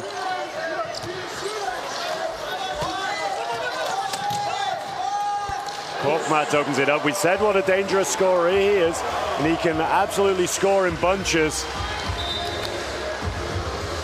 Been wasted a little bit here early in the quarter when he's come in, just sitting on the block, but he gets his gun in the game now, 1 of 1. Pogovic chasing Anderson around the court, not wanting to let him get the ball in his hands. Foul by Korkmaz. That could be a smart foul. Korkmaz not played much, has got fouls to burn. And the Netherlands need to get towards the bonus so they can get Canada to the line if necessary and stop the clock later in this quarter. Gonchen with the ball in his hands. Zantinger playing for the ball, not quite getting it. Offensive foul called off the ball. I believe that was called on Tyler Miller. See Netherlands looking to trap Patrick Anderson here, not letting him back into defense. And again, we've seen that from so many teams all tournament. As soon as there's a man out, teams are looking to use that as a signal to press, but the Canadians losing concentration and just allowing Zantinger to go 1-0 almost full court. Real lack of concentration there. 3:30 left to go in the game, lead down to just 8 now. Korkmaz trying to foul Anderson. Doesn't get called. Gonchen taking his time. Lots of time still here. Knocks that down. That is a huge point from Gonchen. That could be the nail in the coffin. 3 minutes, 10 points down. If he'd have missed that and the Netherlands came down, that'd have cut it to 6. Pogovic through the middle into traffic. Knocks it down. No foul though. Good, clean defense by the Canadians there. They'd rather not give up the layup, but they don't want to give up the and one. Zantinger full courting Anderson here as he finds Gonchen. Canada taking all the time in the world here. Hedges picking for Gonchen. Gonchen dribbling, beating everybody, goes through the lane, falling out of his chair, doesn't get that one to drop. Here we go. Could this be the run for the Netherlands now? Little sloppy from Canada. A few nerves starting to show. Another layup from Pogovic. Canada absolutely losing their concentration here, giving up open layups now. It's one thing running the clock down. They cannot afford to give up open layups, though. That's too easy. 2 minutes left in the game. Lead down to just 6. It was as many as 14. Gonchen open, pulls the trigger, knocks another one down. Supreme confidence by the young shooter. As we said earlier, he's not had one of his strongest tournaments, but when it matters, the young man is turning up. He had 16 points now on 8 of 13 shooting. Big rebound as well there, team rebound by Canada, tipping it into the hand of Gonchen. He looks for Anderson, no Hedges, over the halfway line. No fouls still for Netherlands. You'd have thought they'd be wanting to get that team foul count up. Oh, pass really unlucky for the Netherlands there. Miller knocks that one down. Now maybe that is the nail in the coffin.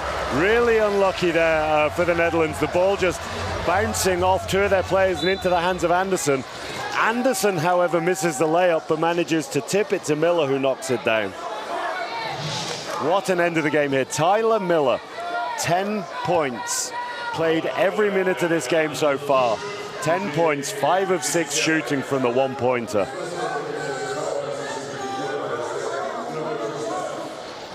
Canadian lead by 10, 1 minute, 17 left to go in this men's quarter-final. Pogovic has to look for the 3. Very, very, very short from him, though. You can see the frustration on the face of Pogovic there. Ball inbounded by Anderson. Quickly gets it back, knowing that Netherlands are looking to foul. No, but no fouls here from the Netherlands. They're not looking to, like, this is a knockout game. They wait 9-10 seconds to foul there. That's just the Netherlands' third team foul this quarter. I really don't understand why the Netherlands aren't looking to foul earlier here. Like, they must realize they lose this game, they have no chance at a medal, and there are 9, 10, 12 seconds gone before Twyte makes that foul. Anderson skips to Hedges, he can't quite hold on. Chases it down though. Lots of time. Turned over, Twyte steals the ball. Korkmaz away, just tipped by Anderson. 45 seconds left to go in the game. Netherlands in a 10-point hole, and with top scorer Op de Noort on the bench with 5 fouls.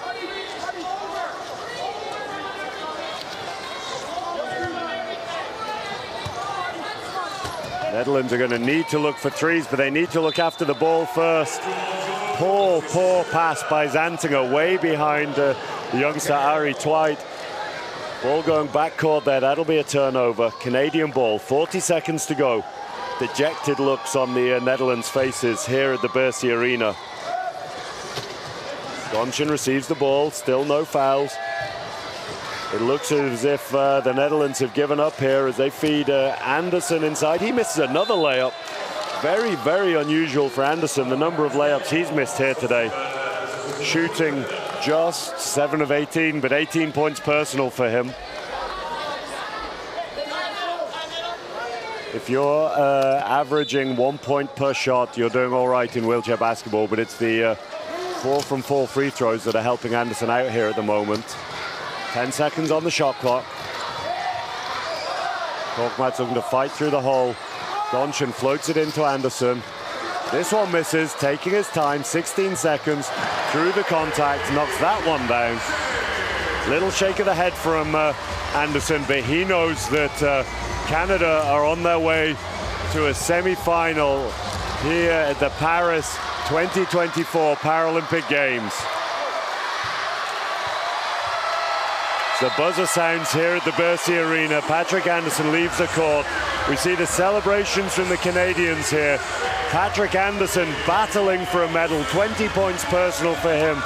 He said openly he wants a medal here at what's likely to be his last Paralympic Games. Canada take the win, 67 points to Netherlands and a fantastic 79 points to Canada.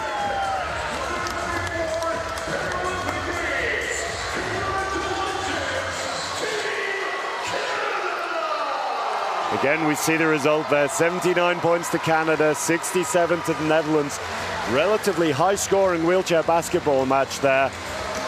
And an unbelievable game by the Canadians.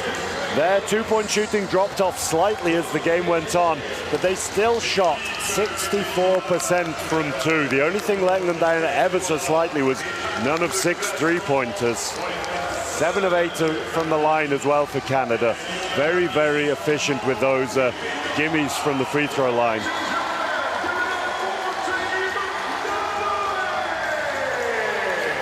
Tired face on Patrick Anderson. First time he's had to play 40 minutes so far this tournament.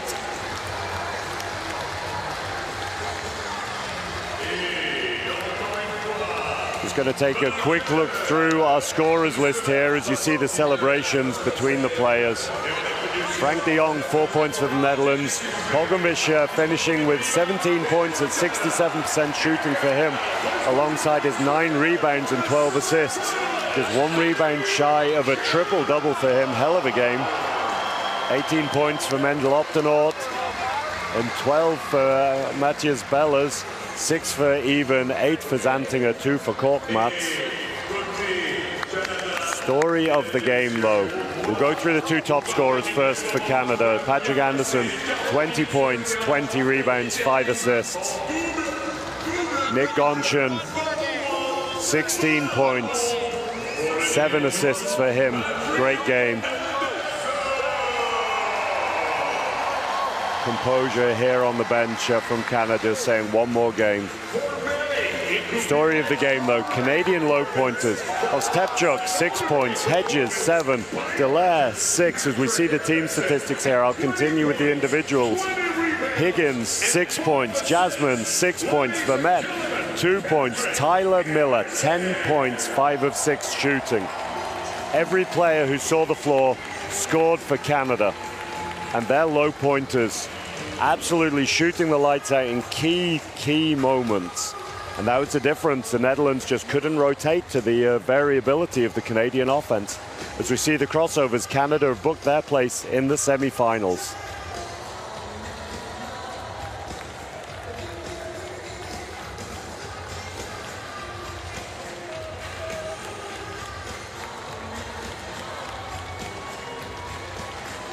Applaudissements, mesdames et messieurs sportifs, pour l'équipe des Pays-Bas.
What a game of wheelchair basketball we've seen here in the Versailles Arena. Netherlands win the first quarter, win the third quarter, win the fourth quarter, but the damage done by the Canadian low pointers in the second quarter means that they take the win 79-67, and it will be the Canadian men progressing to the semi-finals here at the Paris 2024 Paralympic Games.